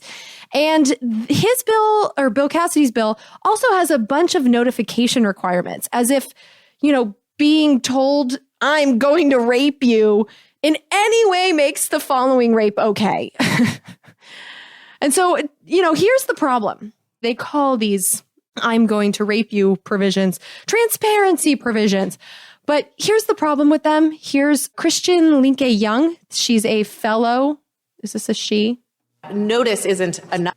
It's a she. She is a fellow at the USC Brookings Schaefer Initiative on Health Policy. Notice isn't enough here. Even if a consumer had perfect information, which is not a reasonable expectation, but even if they did have perfect information, they can't do anything with that information. They can't go across town to get their anesthesia and then come back to the hospital. They're even with perfect information, they may be treated by out-of-network providers. And so we need to set a standard that limits how much providers can be paid in these out-of-network scenarios, that makes it sort of less attractive for providers to remain out-of-network. And so instead, they are subject to more normal market conditions. Which makes perfect sense to me. But then on top of that, there's also another legal reason why giving patients pricing before treatment is not an option, especially in emergency situations. So here's Vidor Friedman. He is the president of the American College of Emergency Physicians.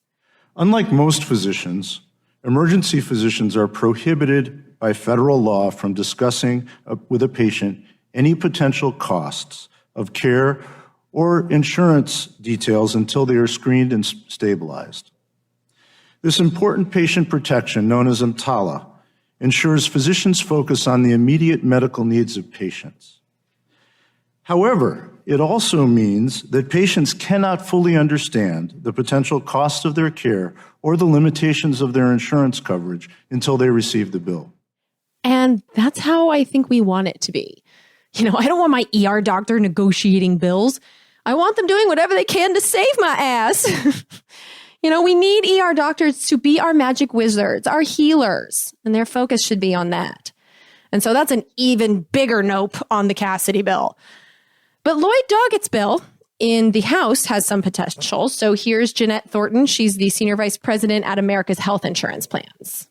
We ask that federal legislation focus on 4 things. First, balance billing should be banned in situations where inpatients are involuntarily treated by an out-of-network provider.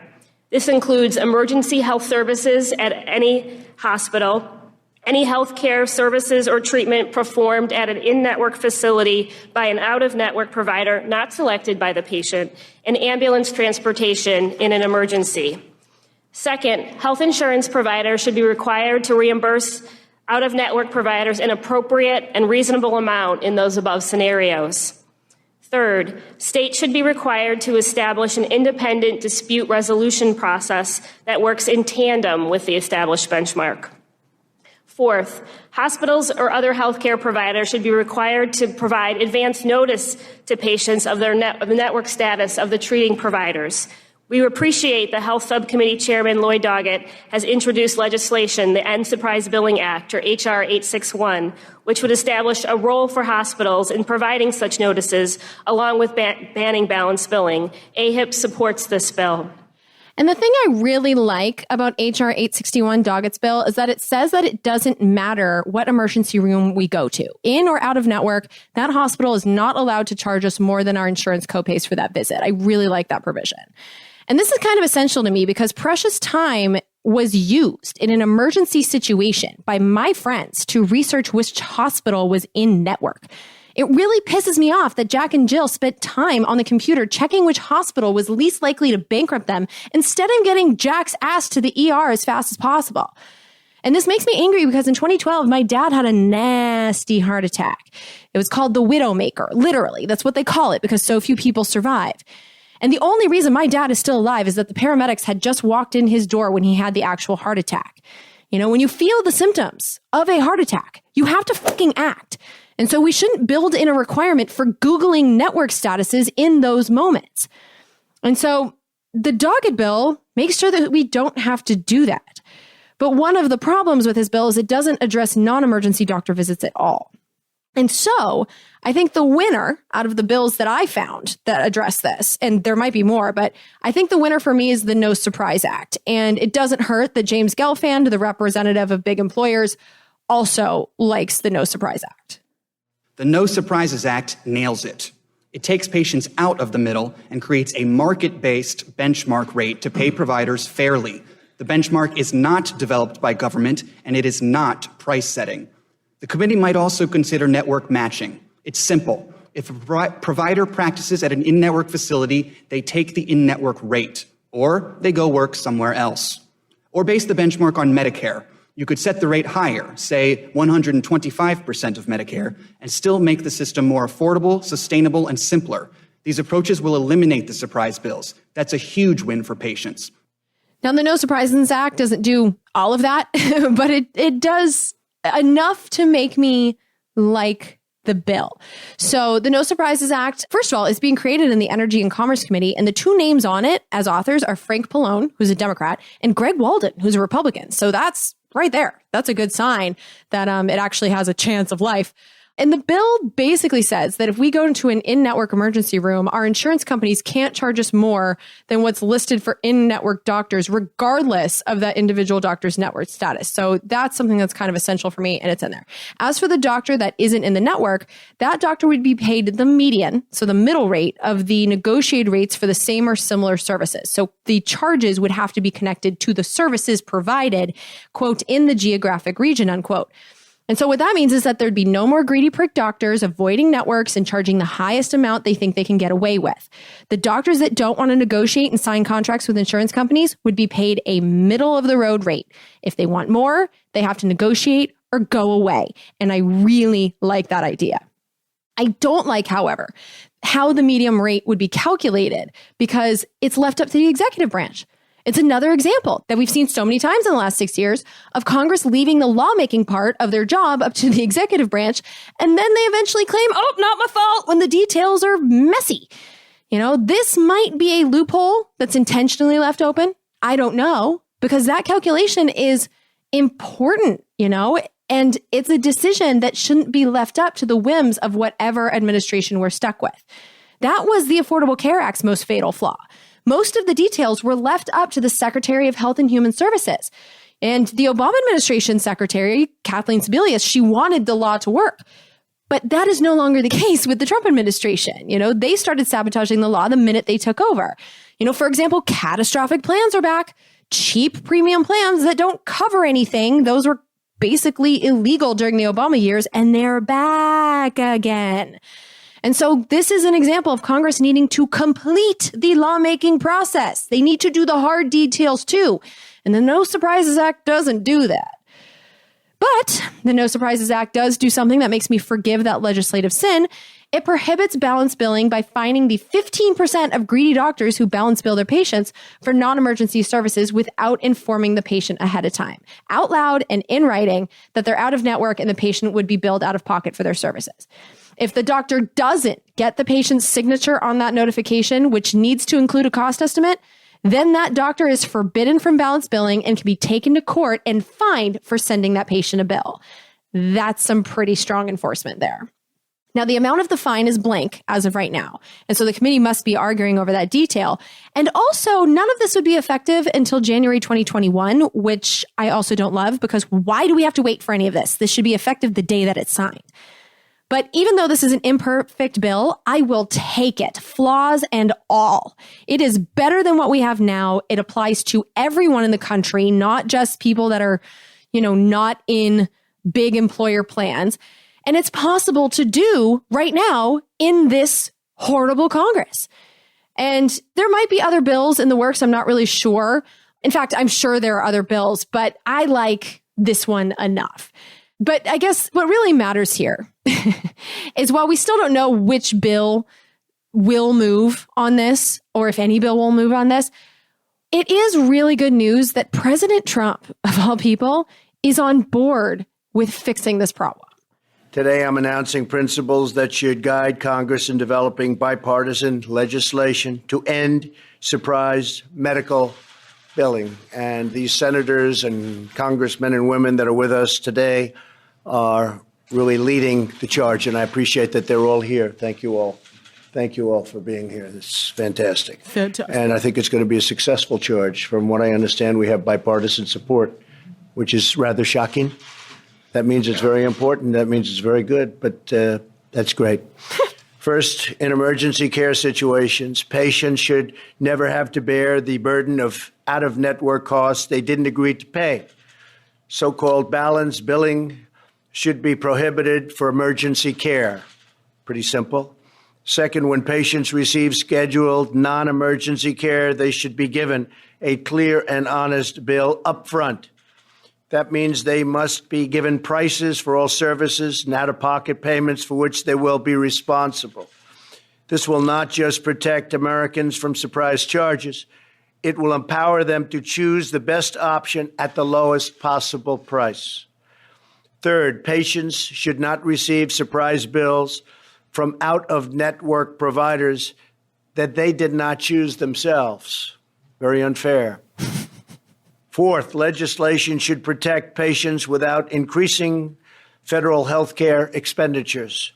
Additionally, any legislation should lead to greater competition, more choice, very important, and more health care freedom. Freedom! We want patients to be in charge and in total control. And finally, in an effort to address surprise billing, what we do is all kinds of health insurance, large group, small group, individual markets, everything. We want everything included. No one in America should be bankrupted and unexpectedly by healthcare costs that are absolutely out of control. No family should be blindsided by outrageous medical bills, and we've gone a long way to stop that. And look at that. I agree with almost every word that Donald Trump just said, except for the last part. They have gone no way towards stopping that, and that's what we need to demand happen. Now, during this press conference, this took place in May, Senator Lamar Alexander was standing behind Trump, and he said that their bill would be done by July, whatever they're working on. But he said it too quiet to hear. I know that he said that because I read it in the transcript. So that's kind of the timeline that Congress is looking at. And yeah, like I said, I don't know exactly which bill, but this is something that they're obviously working on right now. So if you have any opinions about which direction you want this to go, now is the time to call your members of Congress, because this is a real possibility. This is something that can actually get done. But one of the lessons that I've learned this year in embarrassing fashion, is to never put hope in a Congress that is hopelessly devoted to corporations and campaign contributions, which this one definitely is. And so I want to finish this up by giving you my personal strategies. Now that I know what I know from doing this episode and from Jack and Jill's experience, this is what I'm going to do to keep my savings in my bank account next time I get sick. And maybe you want to do this too, but I'm not giving you legal advice. Just this is what I'm doing. So here are my new strategies for surviving in this savage healthcare system that we have. Number one, when choosing where to go for healthcare, I'm going to call insurance companies with network questions instead of calling doctors. Because doctors don't know what insurance plan was picked by our bosses or what those insurance plans cover. You know, insurance companies have those contracts. They determine who gets paid and who doesn't. And so the insurance companies are the ones that will have the network answers. Number two, I'm going to avoid for-profit hospitals. And they don't make this easy, but look in the fine print on the bottom of the page. If there's a link to anything that says HCA Healthcare or another for-profit hospital, run away. Oh, another way that you can discover this is like for HCA Healthcare, for the hospital that Jack went to, if you click on the careers section of that website, it takes you to HCA to fill out the employment application. So those are my ways of finding it out, but it is a little tricky. But if you can, avoid for-profit hospitals because they charge more than nonprofits for trauma fees. And like I said, they might be an actual criminal organization, you know, since the largest for-profit hospital chain in this country falls into that category and just charged Jack $20,000 for his tests-only ER visit.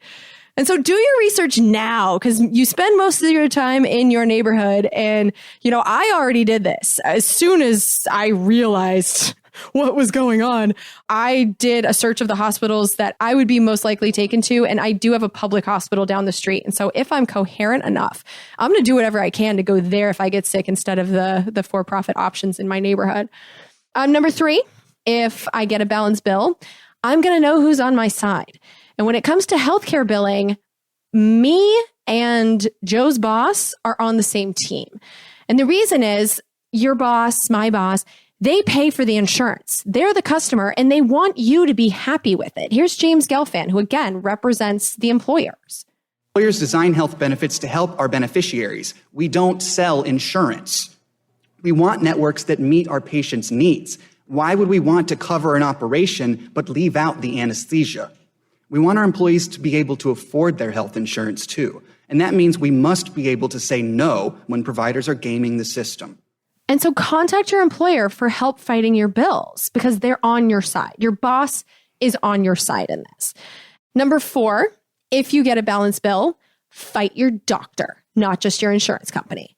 Because unfortunately, doctors are mere mortals. They're not saints. They're not wizards. And some are greedy pricks. 15% of them to be exact. And so understand that when you get a balance bill, 85% of doctors in hospitals don't do that. And so fight the doctors in hospitals that do. Because the doctors that balance bill are using you to extract cash from insurance companies, often unreasonably high amounts of cash. And so if that doctor is in the 15% of shady fuckers who do this, they deserve to be fought, regardless of their skills.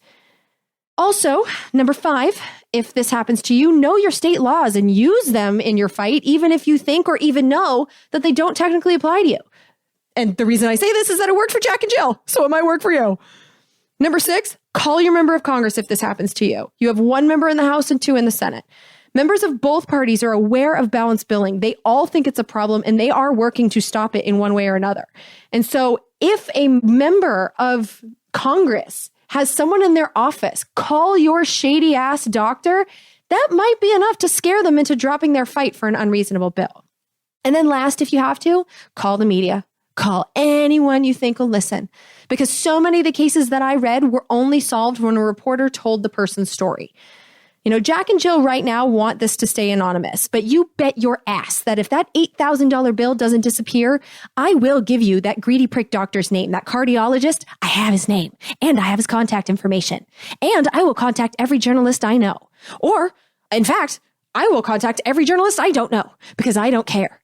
I will not let my friends lose all their savings because Jack did the right thing and went to the ER for chest pains. I refuse to allow the lesson here to be to avoid the emergency room and risk your health if you don't have a spare $20,000. This is not how this story is going to end. I will not let this go. And so basically, if you end up caught in the same web as Jack and Jill, I want you to fight, because that's the only way to get out.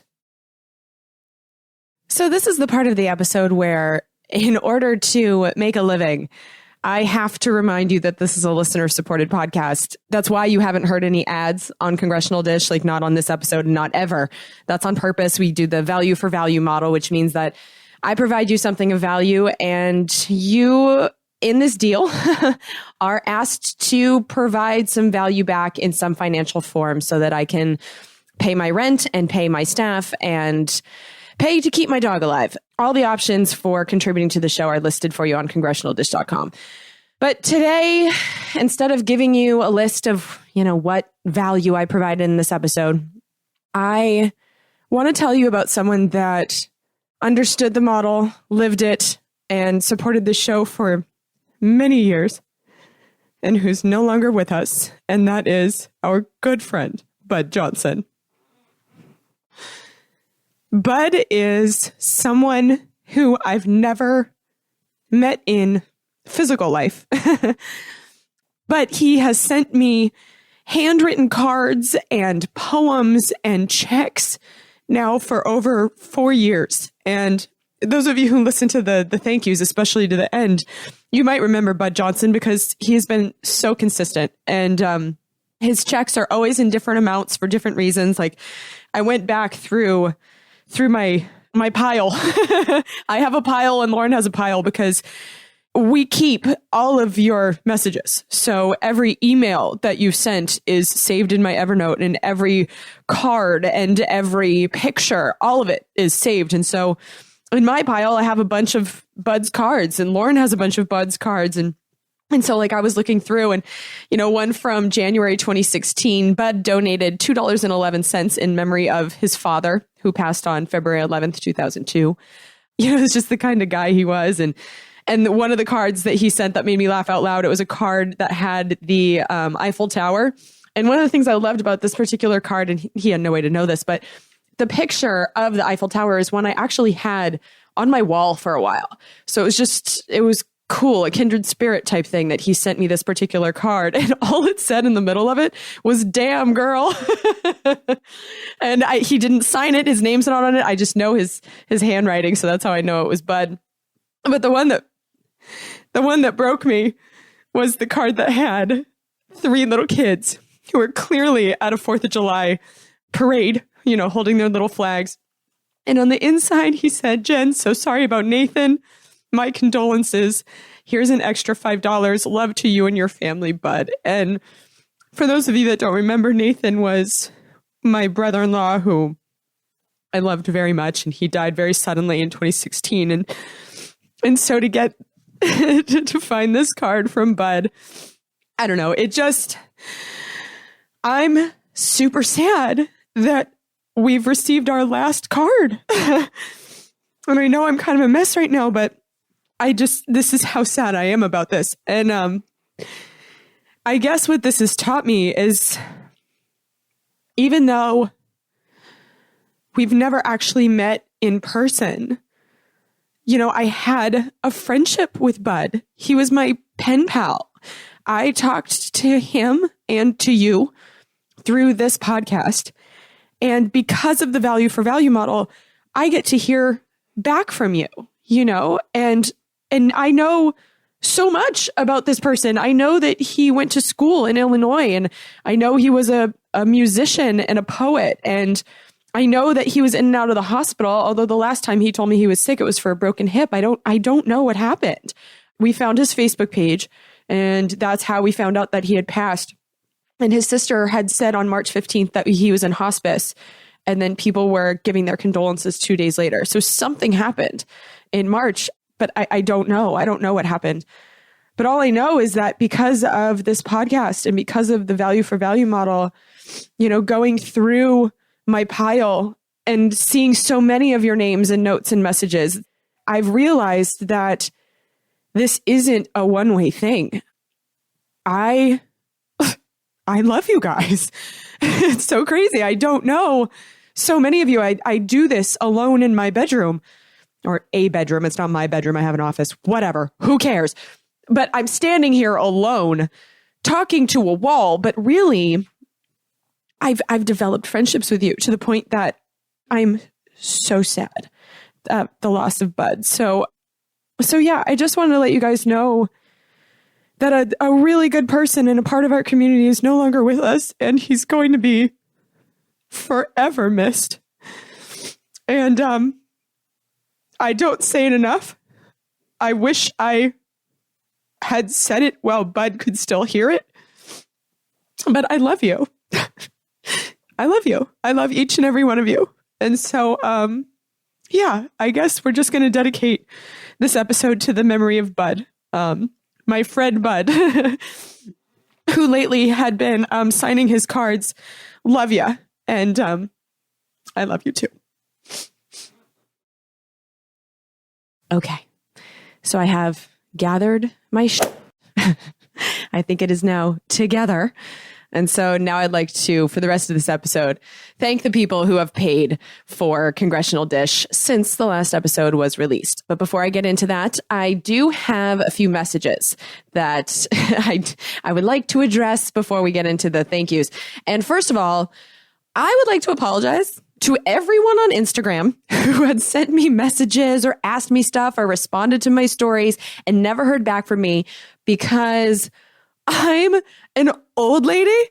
So I'm a millennial, but I am the oldest of millennials, and Instagram is new to me. This is why I only have like 700 something followers. No one even knows I'm on it. So if you're on Instagram, follow me on Instagram, because that's the one I'm actually participating in lately. I find it more fun. Twitter is just not fun anymore. And I find that when I sign on to Twitter, it's giving me massive anxiety.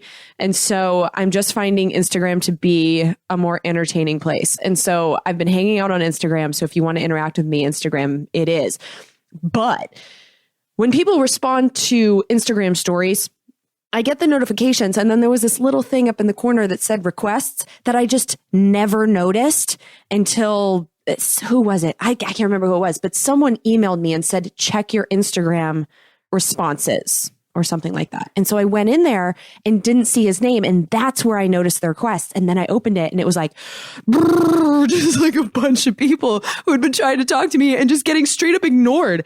And so, I'm sorry. That sucks of me. And now I know where the requests are. And so, especially those of you who participate in the value for value model, which I found that most of the people that are trying to talk to me on Instagram, I'm recognizing your names. And so, but yeah, I'm accepting just about every request right now because I'm not a celebrity. My audience is not that big, so why not? But yeah, I just wanted to apologize to everyone that had been trying to reach out to me and just got straight up ignored. It was not personal. It was just me not knowing how to use social media, because in general, I kind of hate social media. So yeah, I'm sorry. But I guess the moral of that story is follow me on Instagram and I will respond to you now. And I'm also going to try and make a conscious effort to participate there more, because I know that in between episodes, I should be talking to you guys somehow. And I hate email, and I'm starting to hate Twitter. Facebook, I only deal with people I know in the 3-dimensional world, because that's how I kind of keep in touch with friends and family and do events. But other than that, I really don't participate in Facebook. And if there are other social medias that I'm missing, I don't care. So for someone that does something so public for a living, I'm really kind of an antisocial hermit. And that's how it manifests itself. Let's see. What else do we have? Oh, okay. Lauren sent me an email, or maybe Bob sent me an email. I don't know. But someone named Bob sent me an email and said, it looks like David Ippolito could use some promotion with his great song, maybe a mention on the show. And okay, so I want to explain this. So David Ippolito is he's the guy that wrote the theme song that I use for this show. I found it on a service called Mevio. David gave his music to podcasters to use for free. And so that's where I found the song years and years and years ago. I think we've been running that now for like 5 years, and I like it. I know that some of you like to sing along. Remember for that time, I thought Spotify was going to kick me off their service. And so I got rid of the song, and I heard from so many people that said they like to sing along, especially at the end. So I brought it back. So people love the song. I love the song. I sing along to the song. So what Bob was talking about is on YouTube. There's only 392 views of the YouTube song, but in the show notes for every episode for, I don't know, 4, 5, maybe 6 years, at the bottom, I have a link to that song in iTunes. And the reason I chose to link to iTunes is because that's how David can get paid. So if I link to YouTube, it's basically free, which I guess is fine. But yeah, so I linked to the iTunes link. So that's what it's all about. But if you guys do like that song and you want to hear the entire thing, go to any of the show notes and scroll down to the bottom and you'll get the link and you can buy the show or you can buy the song. It's only $1. Yeah, but I like that song. And if you like to sing along to it all the time, that's how you find it. And then the last notification for this episode is that we still got people sending checks to Walnut Creek. And I'm supposed to be in Walnut Creek right now. Actually, I had a dermatologist appointment, but they canceled. Woohoo! And so I'm not going until my rescheduled appointment next month. And that's where there's a lot of checks. And so I can't say it's a lot. I think we're down to like 15 people. But if you're one of those people sending a check to the Walnut Creek address, we need you to change it to the address in Florida. I don't live in Florida, but what we do is we use something called My RV Mail. It's for people that live in recreational vehicles, and they send the mail to wherever we need it sent. And this has been a really good system. So most of the time now, the checks are automatically going to my sister, Lauren, who again, she has her own pile. So it's like, if you send something to Lauren, it still very much gets to me. But Lauren sees it now too. That's why Bud started addressing his cards to Jen and Lauren. So it was actually Lauren who discovered that Bud had passed away, and she was crying too. So now Lauren is in this with us. But the point is that we can send stuff to Lauren, or if she can't do it, we can send the checks to me. If we're both in Boston, for instance, for some reason, we can send the checks there. And you guys aren't bothered by any of this. So that's why we use the Florida service. And because since I've started the show, I've lived in 6, 7 different locations. I move all the time.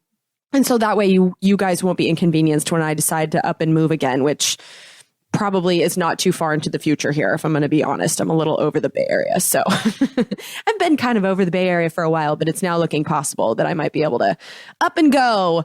Not within the next year. We're staying for at least a year. We just signed another year lease. But yeah, I want to see new things, man. And that won't affect you if you change the checks from Walnut Creek to Florida. So please do so.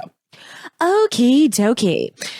Now I would like to thank once again the number one contributor for the last episode has been Mike Coverdale.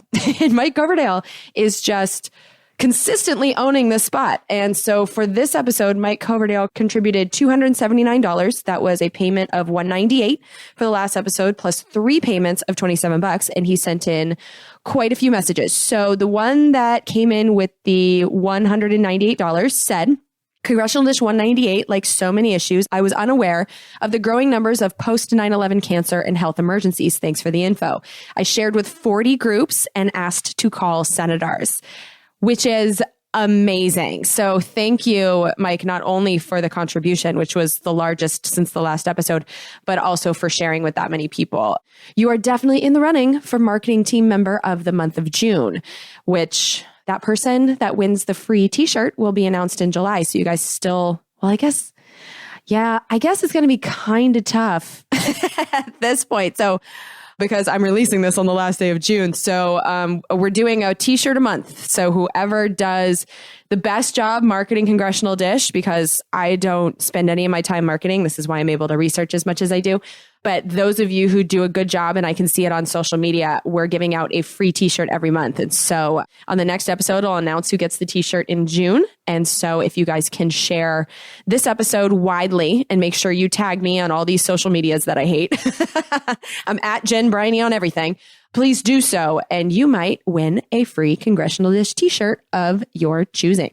But yeah, thanks, Mike. That's great. Then he sent in another message. This was with his $27 donation. It said, I just read a comprehensive article in Counterpunch. I emailed it to you. Oh, and I read that. It was good. About Trump's destabilization of the world order that I would not have understood without having listened to so many of your podcasts. Thank you for doing what you do. Yeah, this world order stuff. It's funny because in doing this podcast, I've really come to see some of the picture, But this weekend, my plan, because Joe is with his family, he's golfing with his dad every day. And you guys know how I feel about golf. So like that trip. So I stayed home, and my plan is to read the rest of the book Collusion. It's by Naomi Prinz, and I'm about a quarter of the way through. But what she is explaining to me was that I only have a part of the picture, that really central bankers since the financial crash of 2008 have amassed an enormous amount of power. I've said, I've kind of labeled this system the World Trade System. She calls it the Bretton Woods system. But she talks about the International Monetary Fund and the World Bank, which I talk about too. But she also talks about something called the Bank of International Settlements. Is that what it's called? BIS. I don't know. And I'm not fact checking this right now. But basically, there is a central bank of the central banks. And I didn't even know that was a thing. So it's just this whole who is running the world question is just a rabbit hole upon rabbit holes upon rabbit holes. But this book is explaining a lot of those to me. So that's what I'm diving into. And I'm still hoping to get an episode done on the Federal Reserve. That'll have to be one of my big deep dive projects because I don't get it. But I think it's central to everything. And so I think until I understand central banks, I don't really understand what the fuck is going on. And so, just this world order stuff. It sounds so Alex Jones conspiracy theory, but it's real. And I'm having a lot of fun learning the details. So yeah, thanks for sending me that article, Mike. It was a good one. I also have another message. He said, I've re-listened to Congressional Dish 28. Wow, you're going in the Wayback Machine. And 129 on IRS 501c4s. So basically what he's talking about there is 501c4s are social welfare organizations, according to the IRS, and they don't have to pay taxes, but that's not really the most important thing. These are organizations that don't have to report their donors. And so what we're finding is that political organizations are filing instead as 501c4s because of a one-word loophole that allows them to do that. The one word is primarily. So it used to be that social welfare organizations could be social welfare organizations if their work was for social welfare. Well, they changed it so it's primarily for social welfare. And so that loophole has been used for political organizations to say that they do some social welfare and some political stuff, but it's primarily social welfare. And because that's so subjective, like how do you measure that? We have organizations run by Karl Rove and like Hillary's people that has not stopped, that are hiding their donors legally by claiming to be social welfare organizations instead of political organizations. And so what Mike is saying is, quote, the one word change that is behind hundreds of millions of dark money seems reversible. And I absolutely agree with that. I know that there is a Senator Sheldon Whitehouse of Rhode Island, I believe, but he is very much on top of this issue. And so the next episode, I'm going to do the episode that I should have done in March about HR1 when I had my very embarrassing hissy fit after my live event went to shit and the Congress voted on HR1 way sooner than I thought they were going to. And my way of dealing with that was being a big baby and crying on the air and not really talking about the bill and disappearing to Mexico for a week. So not my finest moment.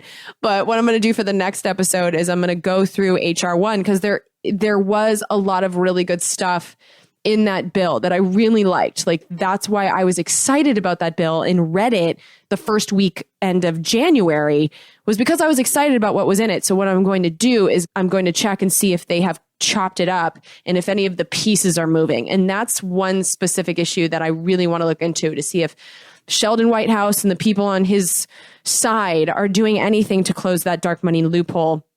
I don't have a lot of hope of something like that getting through the Republican Senate, but it's worth checking just because. I mean, just the fact that there are people in Congress that are actively trying to close that loophole, I think is a good thing. We just need to vote in more people that will help that happen. But yeah, one word would make that loophole disappear. And that's the thing with so many of the issues that we're looking at in Congress. The solutions are obvious and easy. It's just the assholes that we've elected that benefit from the corruption that don't want to close the loopholes. Like, it's the people, not the system, not the process. Like, we could change one word and like, there we go, solved a biggie. But it's because of the humans. Like, it's the 535 we have in Congress right now. We have some good ones, but a lot of them are corporate. A lot of them are corrupted. A lot of them are taking the money. Like, that's the issue at the center of all of it. You know, we could have new laws that are good if we could get uncorrupted people into Congress. And man, is that a challenge. But yeah, so, and then Mike sent in an email. He said, "Hi, Jen, thanks again for taking the time. There's so many issues to focus on that I think those of us who are trying to make a difference are fractured. So I was trying to narrow my focus and come up with a set of goals in hopes of having better success. The common denominator of many, if not all of the issues, is money and politics." Amen, my brother. "Until we make changes in the pay-to-play model of government, Americans are screwed. Despite all of the differences between left and right voters, reducing bribery in government should be an issue everyone can get behind." And my experience when talking to other peasants, we are all behind that. It's the rich people that we somehow think are smarter than us because they're rich that we elect to Congress. Like, that's the problem. We have put businessmen on some kind of pedestal. Donald Trump, I think, is the pinnacle of this disease in our society, that we have elected to the presidency a guy who is not that bright. I'm just going to say it. He's not that bright. He is a pathological liar, but has gotten respect his entire life because he had money in the bank and flashed that money around. But he started with millions. So yeah, if you have money, it's easy to make money. And so that's what made Donald Trump. It's this money worship we have in this country. And I think it's a really big problem. But I don't know of any peasants that aren't on board with the idea that people in Congress shouldn't be allowed to be legally bribed through campaign contributions. We're all on board. But we just have to elect more of us. We have to elect more peasants. We need more AOCs. We need more Justin Amoshes, quite frankly. There's a Democrat and a Republican. Like, we have people that are in the right spot on this issue, and we just need more of them. And then we can change the laws. I mean, it really is that simple. It really is. It's just kind of hard to do in a country this big. But back to Mike's note. He said, "As I mentioned in my Venmo payment, I listened again to your episodes on the 501c4 and dark money, and the episode numbers were 28 and 129. Mike said, I tend to oversimplify things, but to me, the changing of one word in 1959 should be reversible without involving the Supreme Court or needing decades of studies or hearings. Clearly, few in office will make an effort to reverse it as they gain so much from dark money, but in this day and age of mass communication and with a few people in Congress on board, AOC comes to mind. Getting this issue and fix in front of the masses may be possible." Well, clearly you and I were reading each other's minds. So yes, I think it's absolutely possible. It's absolutely possible. It's just a matter of, are we going to do it? Are we going to use our votes to make this happen? Like, that's the question. Is it possible? Is an absolute no question. Yes, it is. Where there's a will, there's a way. Is there the will? That's the part that remains to be seen. Back to his note, "I asked you to check your email because I need to know which Republicans may be approachable to be the conservative whistleblower to join with someone like AOC to champion this effort." Well, already Justin Amash in the House came to mind. He was the first one I thought of, but there's some hope in the House with Tom Massey. The Republican side, that's about all I got off the top of my head. Back to his note, he said, "Is Rand Paul one?" Yes, definitely in the Senate. I would also say Mike Lee. There's some hope there. Basically, the guys that are anti-war are also against corruption in government. Maybe, I don't know. But those are the ones that I would have some hope in. But really, the people that are the strongest on this are all Democrats. It's just the fact. And independents, obviously, because Bernie Sanders is very strong on this issue. And he's now a Democrat because he's running for president and all, but we all know he's an independent. And so I think that might also be a key, is to break the Republican and Democrat stranglehold on our Congress. There is no law that says that we have to vote for Republicans or Democrats. Like, we do not have a two-party system, but we have a lot of voters who think we do. So there's a lot of independent candidates out there that we could elect to the House if we had the balls to do so, where this is their number one issue. So, you know, Republicans, there's very little hope. There's some hope with Democrats, but Democrats are benefiting from the system too. I mean, I've talked about this so many times, but just look at the presidential debates, the Commission on Presidential Debates. It was a coup, basically. There was the Democratic and Republican parties getting together to take over the debates from the League of Women Voters. And they have, which is how they have these fucked up rules deciding who gets to debate based on polls that I don't know who is getting polled in these polls, but I've never been polled. And that's how they whittled down the candidates. That's why this week we had the first two debates for the Democrats for president. I didn't watch, and I'm not going to read up on it, and I'm not going to watch it later. And the reason is because of the bullshit rules of the private club that is the Democratic Party. By the time I get to vote, most of those 24 people that were up on those stages won't be there anymore. They don't even get to wait to when we get to weigh in. So what's the point of paying attention now to their America's next top president if by the time I get a ballot, a lot of those names aren't even on it? So why am I wasting my time? Like, I'm genuinely staying the hell out of the presidential stuff until 2020.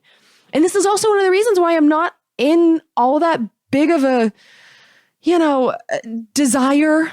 I know that that's horrible English, but I don't right now really feel like trying to get on TV shows and reaching out to the connections I already have to market the podcast, because all they want to talk about is campaigns, and I'm fucking over it.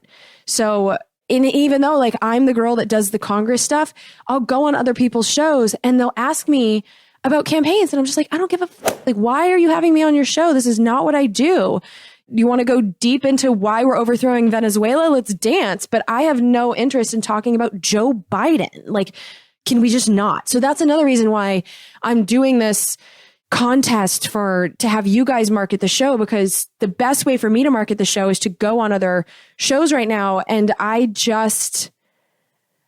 don't fit in. I don't fit in socially. I don't know these people. And quite frankly, I don't want to get into the political commenters club where they all comment about each other.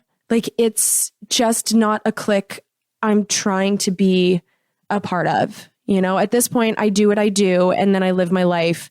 And I think I do the show better because I'm not a pundit. I think I do the show better because after I'm done with this episode, I'm going to walk my dog to Safeway and smuggle her in a bag like I usually do, because pets aren't allowed. But like, if don't know, don't tell. So that's what I'm going to do. And I think I do a better show because I am just like a regular person. I don't want to be in the punditry. It's not fun for me. And until 2020, the campaigns. And even then, I mean, you guys remember in 2016, I know who these people are. At this point, I can tell you who I'm probably most likely to vote for. And I'm not going to, because I don't want to get into it. But that's the thing. Like, we all know who we would vote for and who we don't. Like, how much more information do we need? Do we need to do this for 2 years? I don't think so. And I'm in, apparently, the politics business. I don't feel the need. So I don't even know why I'm talking about this. So let's get back to Mike's note.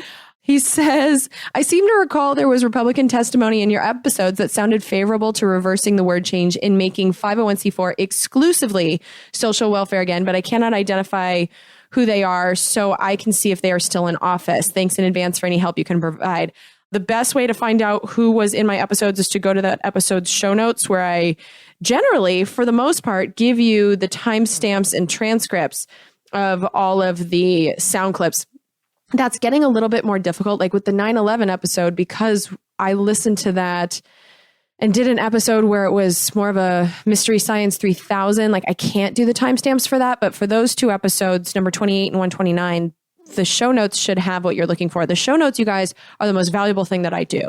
So for every episode, like for this episode, I gave you guys a lot of numbers. I talked about reports. I talked about campaign contributions. All of those sources are in the show notes for you, along with timestamps and transcripts of every single sound clip. And actually, you have the sound clips that didn't even make it into the show. There was a lot more than actually made the final cut. So that takes an enormous amount of time. And I pay people to help me do that. But I think it's incredibly important in this era of online bullshit to let you know where I get my information from. And so use those show notes. And Mike, use those show notes, especially for episode 129. I feel like from episode 100 on forward, I feel like I've kind of had an idea of what I'm doing, sort of, especially with the show notes. I think they got better starting with around episode 100. And I can't believe the next episode is episode 200. That's bananas to me that I've been doing this so long and I've done 200 of these episodes. But yeah, the last 100 or so, you can count on the show notes. If there is something that you're trying to find and you can't, you guys can always email me. It might take me a minute to get back to you, especially with the old episodes, because there's a lot of stuff in those old episodes that I don't even remember. But I will give you my sources. I feel like if I'm going to speak publicly, that's the least I can do. I have to earn your trust. So take advantage of that. But yeah, thanks, Mike. You're so appreciated. Our one-time contributions have been low numbers lately. Very few 3-digit one-time contributions for the last probably 4 or 5 episodes now. It's been quite the drought. So Mike, you're holding more than your weight and it's very much appreciated. So thank you. Let's see. We also got a few raises, which make me so happy. So one is Nancy Zikiglu, who is now sending in a $20 check every month. And this is a raise. This is replacing her Patreon subscription. And this is what Nancy said. She said, Jen, just letting you know that I have canceled my Patreon subscription. It is only because I've switched to paper checks. You will be getting monthly checks from me by bill pay with a little raise. Thanks for the show, Nancy.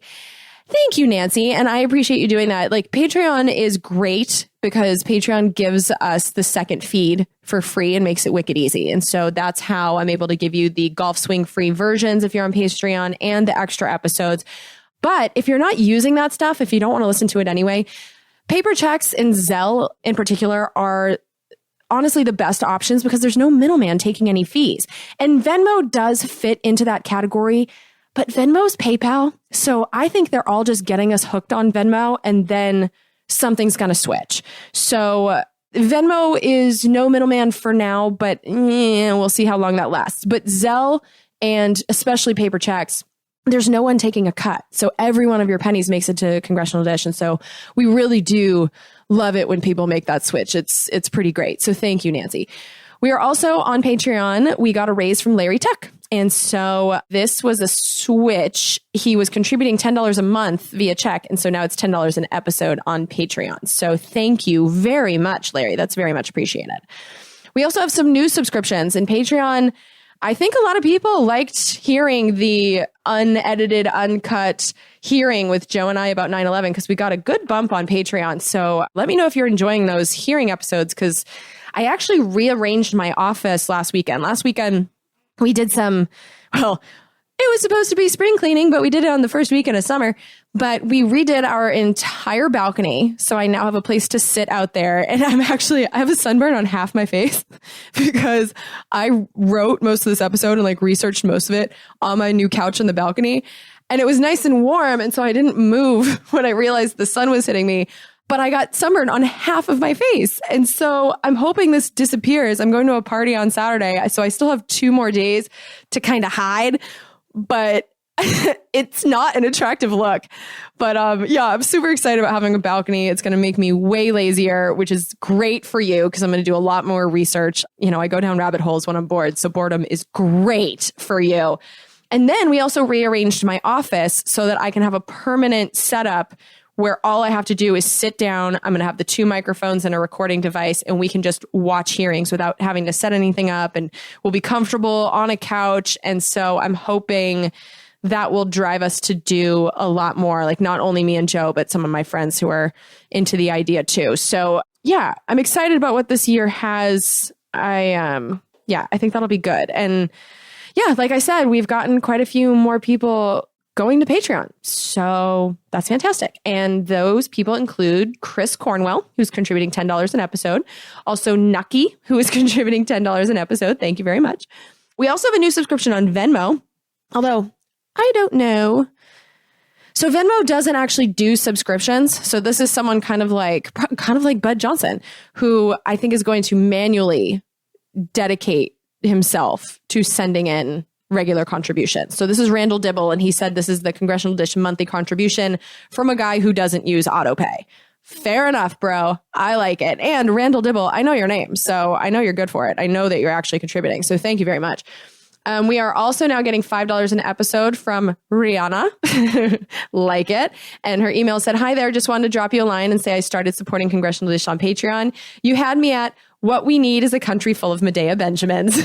And I love it. So that's from Rihanna. And for those of you who don't know who Medea Benjamin is, she is a Code Pink. Well, she at least started with Code Pink, but she was a Code Pink protester. And so since the Iraq war time, this woman is constantly getting herself arrested. She showed up in the Venezuelan embassy. I met her at Netroots Nation a couple years ago. I don't know if you guys remember when I went. I think it was 2016 in the summer. But the one person, and there were congressmen there, and there were senators there, and there were people that I was excited to meet, but no one was I more excited to meet than Medea Benjamin, because she is a badass. Like, she definitely stands up for what she believes in. And so I've seen her on C-SPAN a million times. I've actually played her recently in the Venezuela episodes. This is the last time I can remember, but that wasn't that long ago. In the Venezuela episodes, she's the one that interrupts the guy who's, on Team Coup, basically. He starts talking, and then there's a protester that gets up and starts screaming truth. And, she stands up behind him with a sign until they get up there and arrest her. That's Medea Benjamin. I love this chick.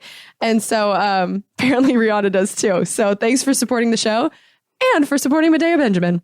Let's see. We have a whole list of people that are now contributing $5 an episode. So thank you to John Brescia, Tyler Rosencutter, Hiro Chima, Vincent Berger, Paul Maynard, and Ian. Thank you, every one of you, for signing up on Patreon. We've had a nice little bump there, and it's making me feel a little bit better.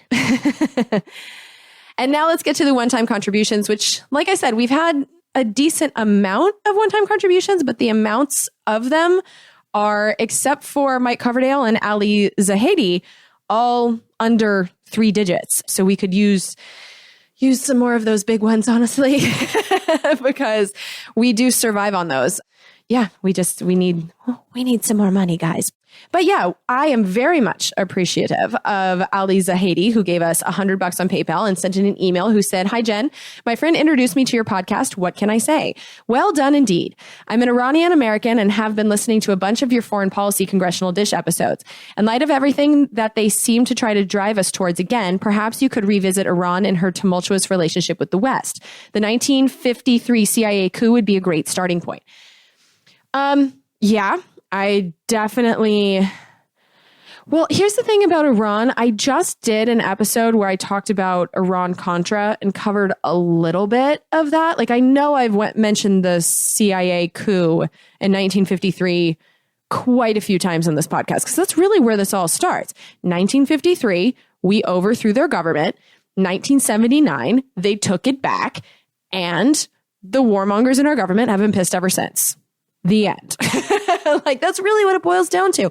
And if you listen to Mike Pompeo lately, he's been saying, for 40 years, Iran's been doing blah, blah, blah, blah. This is only the latest in a series of attacks instigated by the Islamic Republic of Iran and its surrogates against American and allied interests. And they should be understood in the context of 40 years of unprovoked aggression against freedom-loving nations.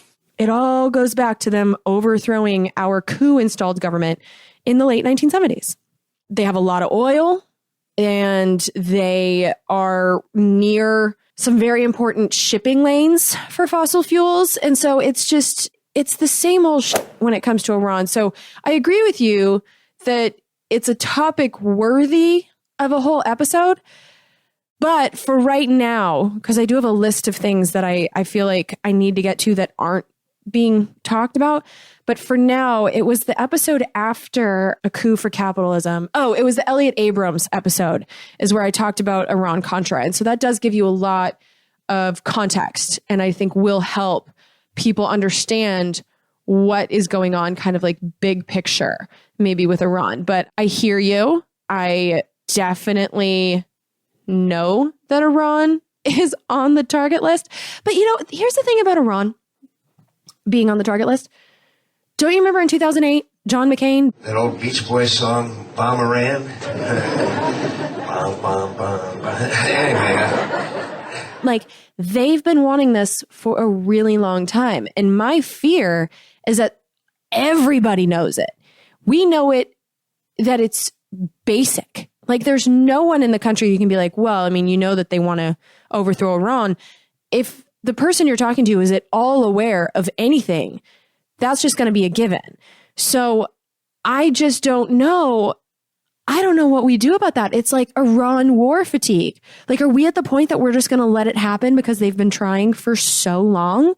I just don't know what information I could add that isn't already very much available. We all know their game. So that's why I hesitate to do an Iran episode. With Yemen, very few people understand what was going on in Yemen, myself very much included. I didn't realize that we had any role in that government overthrow. Didn't know. And Venezuela is South America. I felt like there was a lot of history I didn't know. Iran, we've been dealing with this now for over a decade. So yeah, I just don't know what else I could add. So I'm thinking about it, I guess is what I'm saying. I'm thinking about doing an episode, but at the same time, I don't know. There's a lot of stuff going on in Congress right now, and there's so many hearings on my list that are not on anybody's radar. And that's the stuff that's why I started this podcast, honestly, because I was finding out information by watching Congress that no one was talking about. One of my favorite episodes I've ever done of Congressional Dish is the FirstNet episode, because who the hell knows what FirstNet is? And for those of you that don't know what FirstNet is, it's us selling our emergency responder network to AT&T. It was set up after 9/11. It was supposed to be a way for our emergency responders to speak to one another. It was supposed to be a government thing, an essential government service. And now it's AT&T. What the f-? And so those are the types of stories that I'm looking for. And there's a ton of them. And so, yeah, that's what makes me resist that, because I just don't know what I could possibly add. Maybe you can talk me out of that. I don't know. But at this point, I don't know. But back to the note, Ali said, anyway, my wife and I listened to you the way people were listening to their radio transistors way back in the day. Old school in the kitchen while making Persian dishes. Yum. Thanks a million, Ali and Natalia. Well, thank you. Yeah, I want some Persian dishes. Starving. Oh, speaking of starving, you guys, this is one of my favorites ever. I got a $75 gift card to Chipotle, and I couldn't be more excited. I have been waiting for 6 years for someone to figure out that I would love a gift certificate to Chipotle. I eat there all the time, and the person that figured it out, Cat Commander. Cat Commander sent in this note with the gift card, said, thanks for the amusing shout out, and the cats and I are glad to support the show. As a congrats on the upcoming 200th episode, I told my feline minions to follow Joe's request and bring you to some dead birds, but this was the best they could do.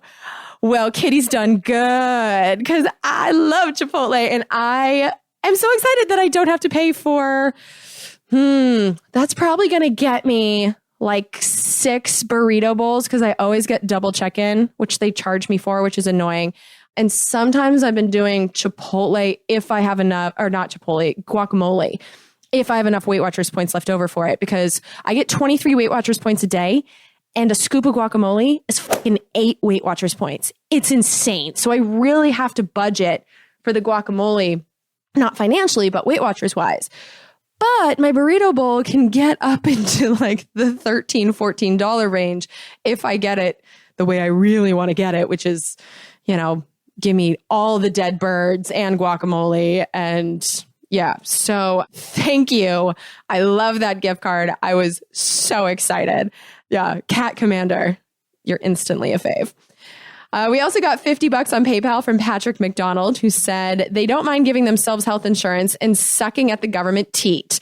Yeah. Yeah, I never put that in the episode, but that's 100% true. We don't get health insurance, but they do. What? Yeah, great point, Patrick. We also got, and thank you for the money. We also got $40 on Zelle from Israel Disser, who said, catching up on a number of past episodes as well as your recent ones, all of which I have found very informative. Thank you for all you do to keep us informed. You're very welcome. We also got a $30 check from Rachel Gundawardina. I am so sorry about what I just did to your last name. But Rachel is from Virginia, and she said the $30 was for episodes 194 through 197. And I do love it when you guys tell me why you pick the numbers that you do. So thanks. We also got $30 from Tara Pileski on Zelle, and her message was, fabulous job on the 9/11 episode. I was crying with you. I've been crying on this show a lot lately, haven't I? We have the embarrassing one from March about HR1. We have 9/11. I know I cried. I cried, obviously, on this episode. I might need medication. But back to her note, she said, you're a light in the darkness. Thank you for the long hours of research that saves us time and prevents the disease of ignorance. Ooh, I like that. Thank you, Tara. We also got $25 on Cash App from Shelly Dixon. Thank you, Shelly. We got a $20 bonus on PayPal from Nicole Fan. This is on top of her Patreon subscription. And she said, Jen, sending you a bonus amount after listening to the 9/11 VCF episode. Fantastic work. Until listening to that episode, I never knew the fund wasn't just for first responders. Me too. That was news to me. Pretty sure I said that in the show, but I'll say it again. I had no idea. I've thought this whole time that it was only for first responders. And if you got cancer from the pile, that you were straight screwed. Had no clue. Nicole said, this is why I'm a regular contributor. Well, thank you very much. We also got $20 on Cash App from Ben Bergdorf, who said, for excellence in podcasting, keep it up. Well, thank you, Benjamin. We also got $20 on Venmo from Mike Cretella. Love the Cretella family. And he said, constitutional crisis and the 9/11 VCF. By the way, thanks for turning me on to District Sentinel, supporting them now too. Yeah, that's the only advertising I do. I pay the guys on District Sentinel because they say Congressional Dish at the end of every episode. And plus, I like what they do. They talk about Congress. That's really all it takes for me to get my support, is they tell you what goes on in Congress in a daily show, easily digestible, likable dudes. So yeah, I like District Sentinel. I'm glad you're enjoying it. Although I haven't listened in a million years. I'm behind on every podcast that I listen to. So there you go. We also got $20 on PayPal from James Isaac, who said, appreciated your episode on the Mueller report. Thank you very much. And I know you guys are sharing that one. So thanks for sharing that episode. That one, that's the highest downloads we've gotten in a while. So yeah, thanks. We also got $20 on PayPal from Peter Fisher. Peter Fisher, I know that name. This is why I know Peter Fisher. I put something out on my Instagram story because when we were redoing the balcony so that I could have my outdoor summer office, I had a bunch of shit that we just didn't use anymore. And a couple of the things I decided I was going to put on my Instagram story and give to friends before I give it to charity.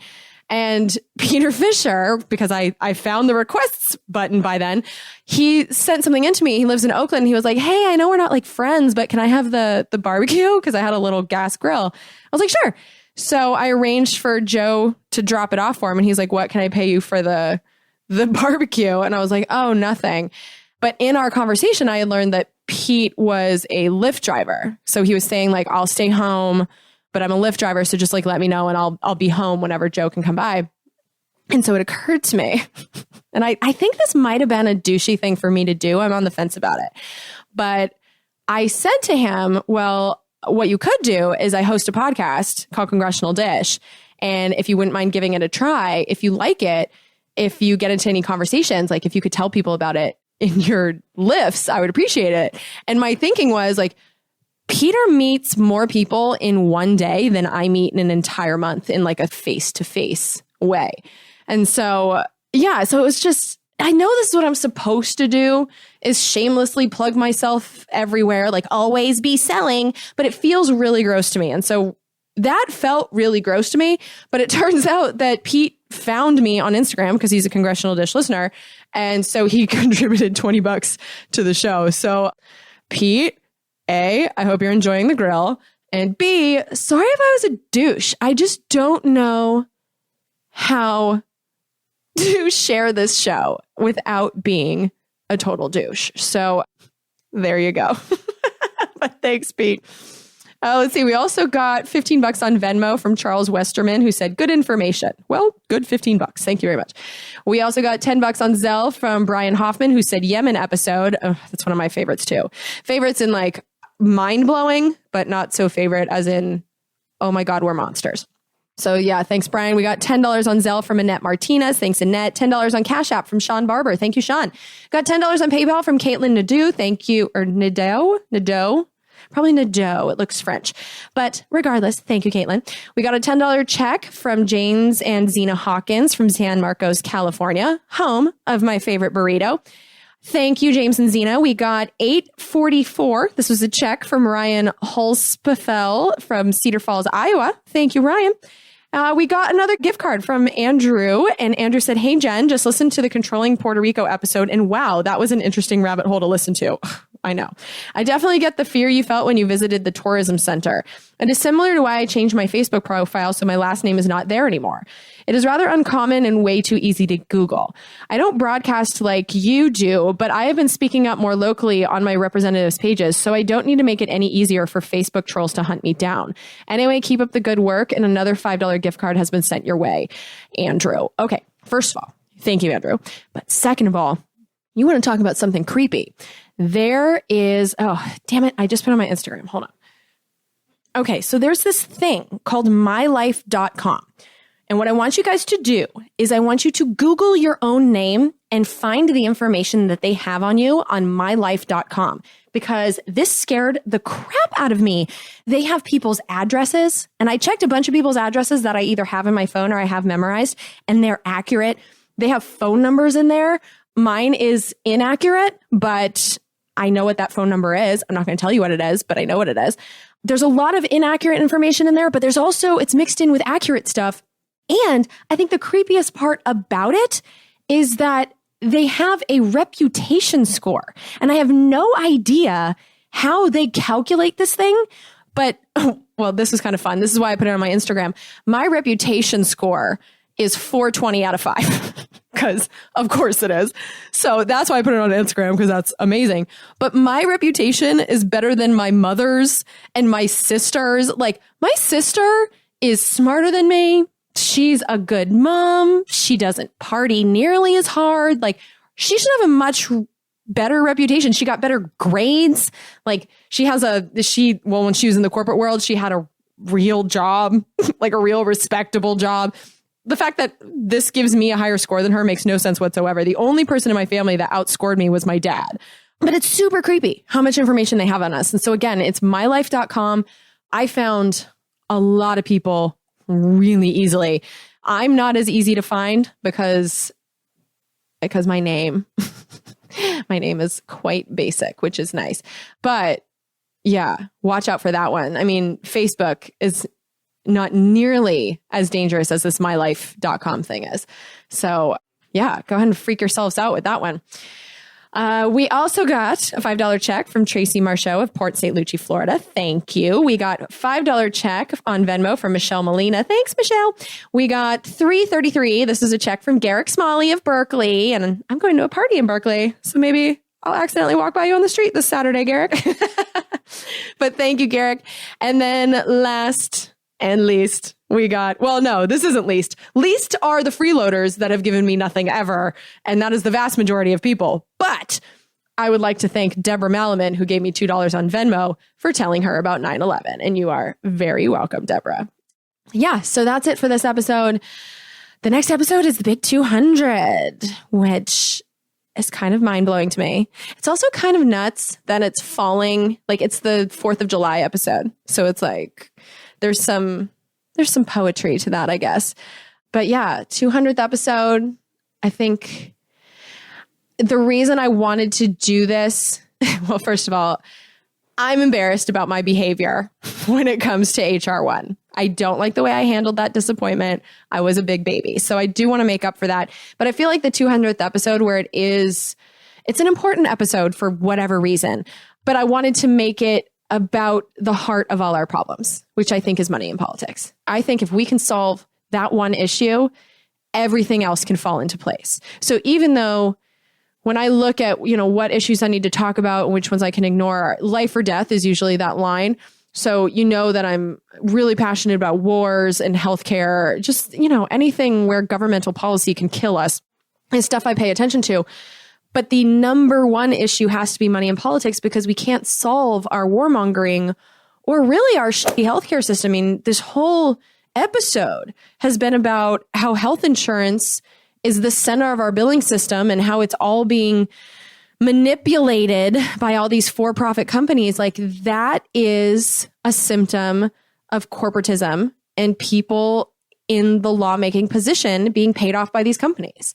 So if the health insurance industry didn't have as much power as they do due to the enormous amount of money that they funnel towards politicians, I don't think that this is the health system that we would have. So money in politics is it's above that. And when it comes to wars, I mean, military industrial complex, just go ahead on Open Secrets. Look how much money Raytheon and Boeing and Northrop Grumman and, you know, those type of companies are thrown around. I mean, it's obscene. That's why we have these problems. It's all money in politics. And so that's what episode 200 is going to be. But it's a big milestone for me personally. I mean, you guys know that there were a few times that I was ready to throw in the towel, and going through my pile to you know, reminisce about Bud. Yeah, 200 episodes. I'm glad I kept going. You know, I saw a lot of notes in there from Steve McMahon. Although actually, now that I say that out loud, I haven't heard from Steve lately. I hope he's okay. Jesus. But, but yeah, Robert Perez, Brandon. I have Art in there. I think the guy's name was Russ. That was obnoxious. Sorry about that. Google's being a real dick and keeps sending me, we need your password for all these different things. And then I give them the password and they tell me they need it again. So that's what that buzz was. I don't know how to turn it off. But yeah, maybe that's a sign I should just shut up and go and play with my dog. So I would like to thank Daryl, Karen, Mike, and Carrie at Pro Podcast Solutions, literally the best podcasting editing company in the country. You cannot go wrong by hiring them. They have been doing my show for longer than I can remember. So thank you guys. Thank you, Brian. Brian does all our artwork and his company's Only Child Imaginations. Thank you, Lauren, my favorite sister, who is just as sad as I am and definitely is falling in love with you guys just like I am. So thanks, Lauren. I love having you on the team. And it actually was nice to be able to grieve with someone about this. Yeah, it's okay. I'm not going to start crying again. And thank you, Dad, also, who, you know, every Thursday he listens to me cry about one thing or another. This week was quite the meltdown. But yeah, thanks for just being the manager of this podcast. I mean, he really is. He tells me what to do and what ideas are good and what ideas are bad, and supports me even when I do the stuff he doesn't want me to do. So that's the sign of a good dude. All right. Have a very safe 4th of July. Don't blow your heads off. And I will talk to you in episode 200. We're surrounded now by liars coming at us through our TV screens. You know, we don't have a domestic spying program. They're content to fight in black and white despite the many in-betweens. We got a president who plays with the facts. And then he waves a flag to cover his tracks. As if a lie is alright, in the end he'll justify the means. Now we are so damn tired of being lied to. The polar ice caps aren't going away. We don't think we can deny it anymore. You can stick to your story if you think it flies. But we're not keeping quiet anymore. We are so damn tired of being lied to. Government jobs consume the profits of the private sector. We don't think we can deny it anymore. You can stick to your story if you think it flies. But we're not keeping quiet anymore. Now we're not keeping quiet. These bills represent common sense, bipartisan solutions that actually solve problems.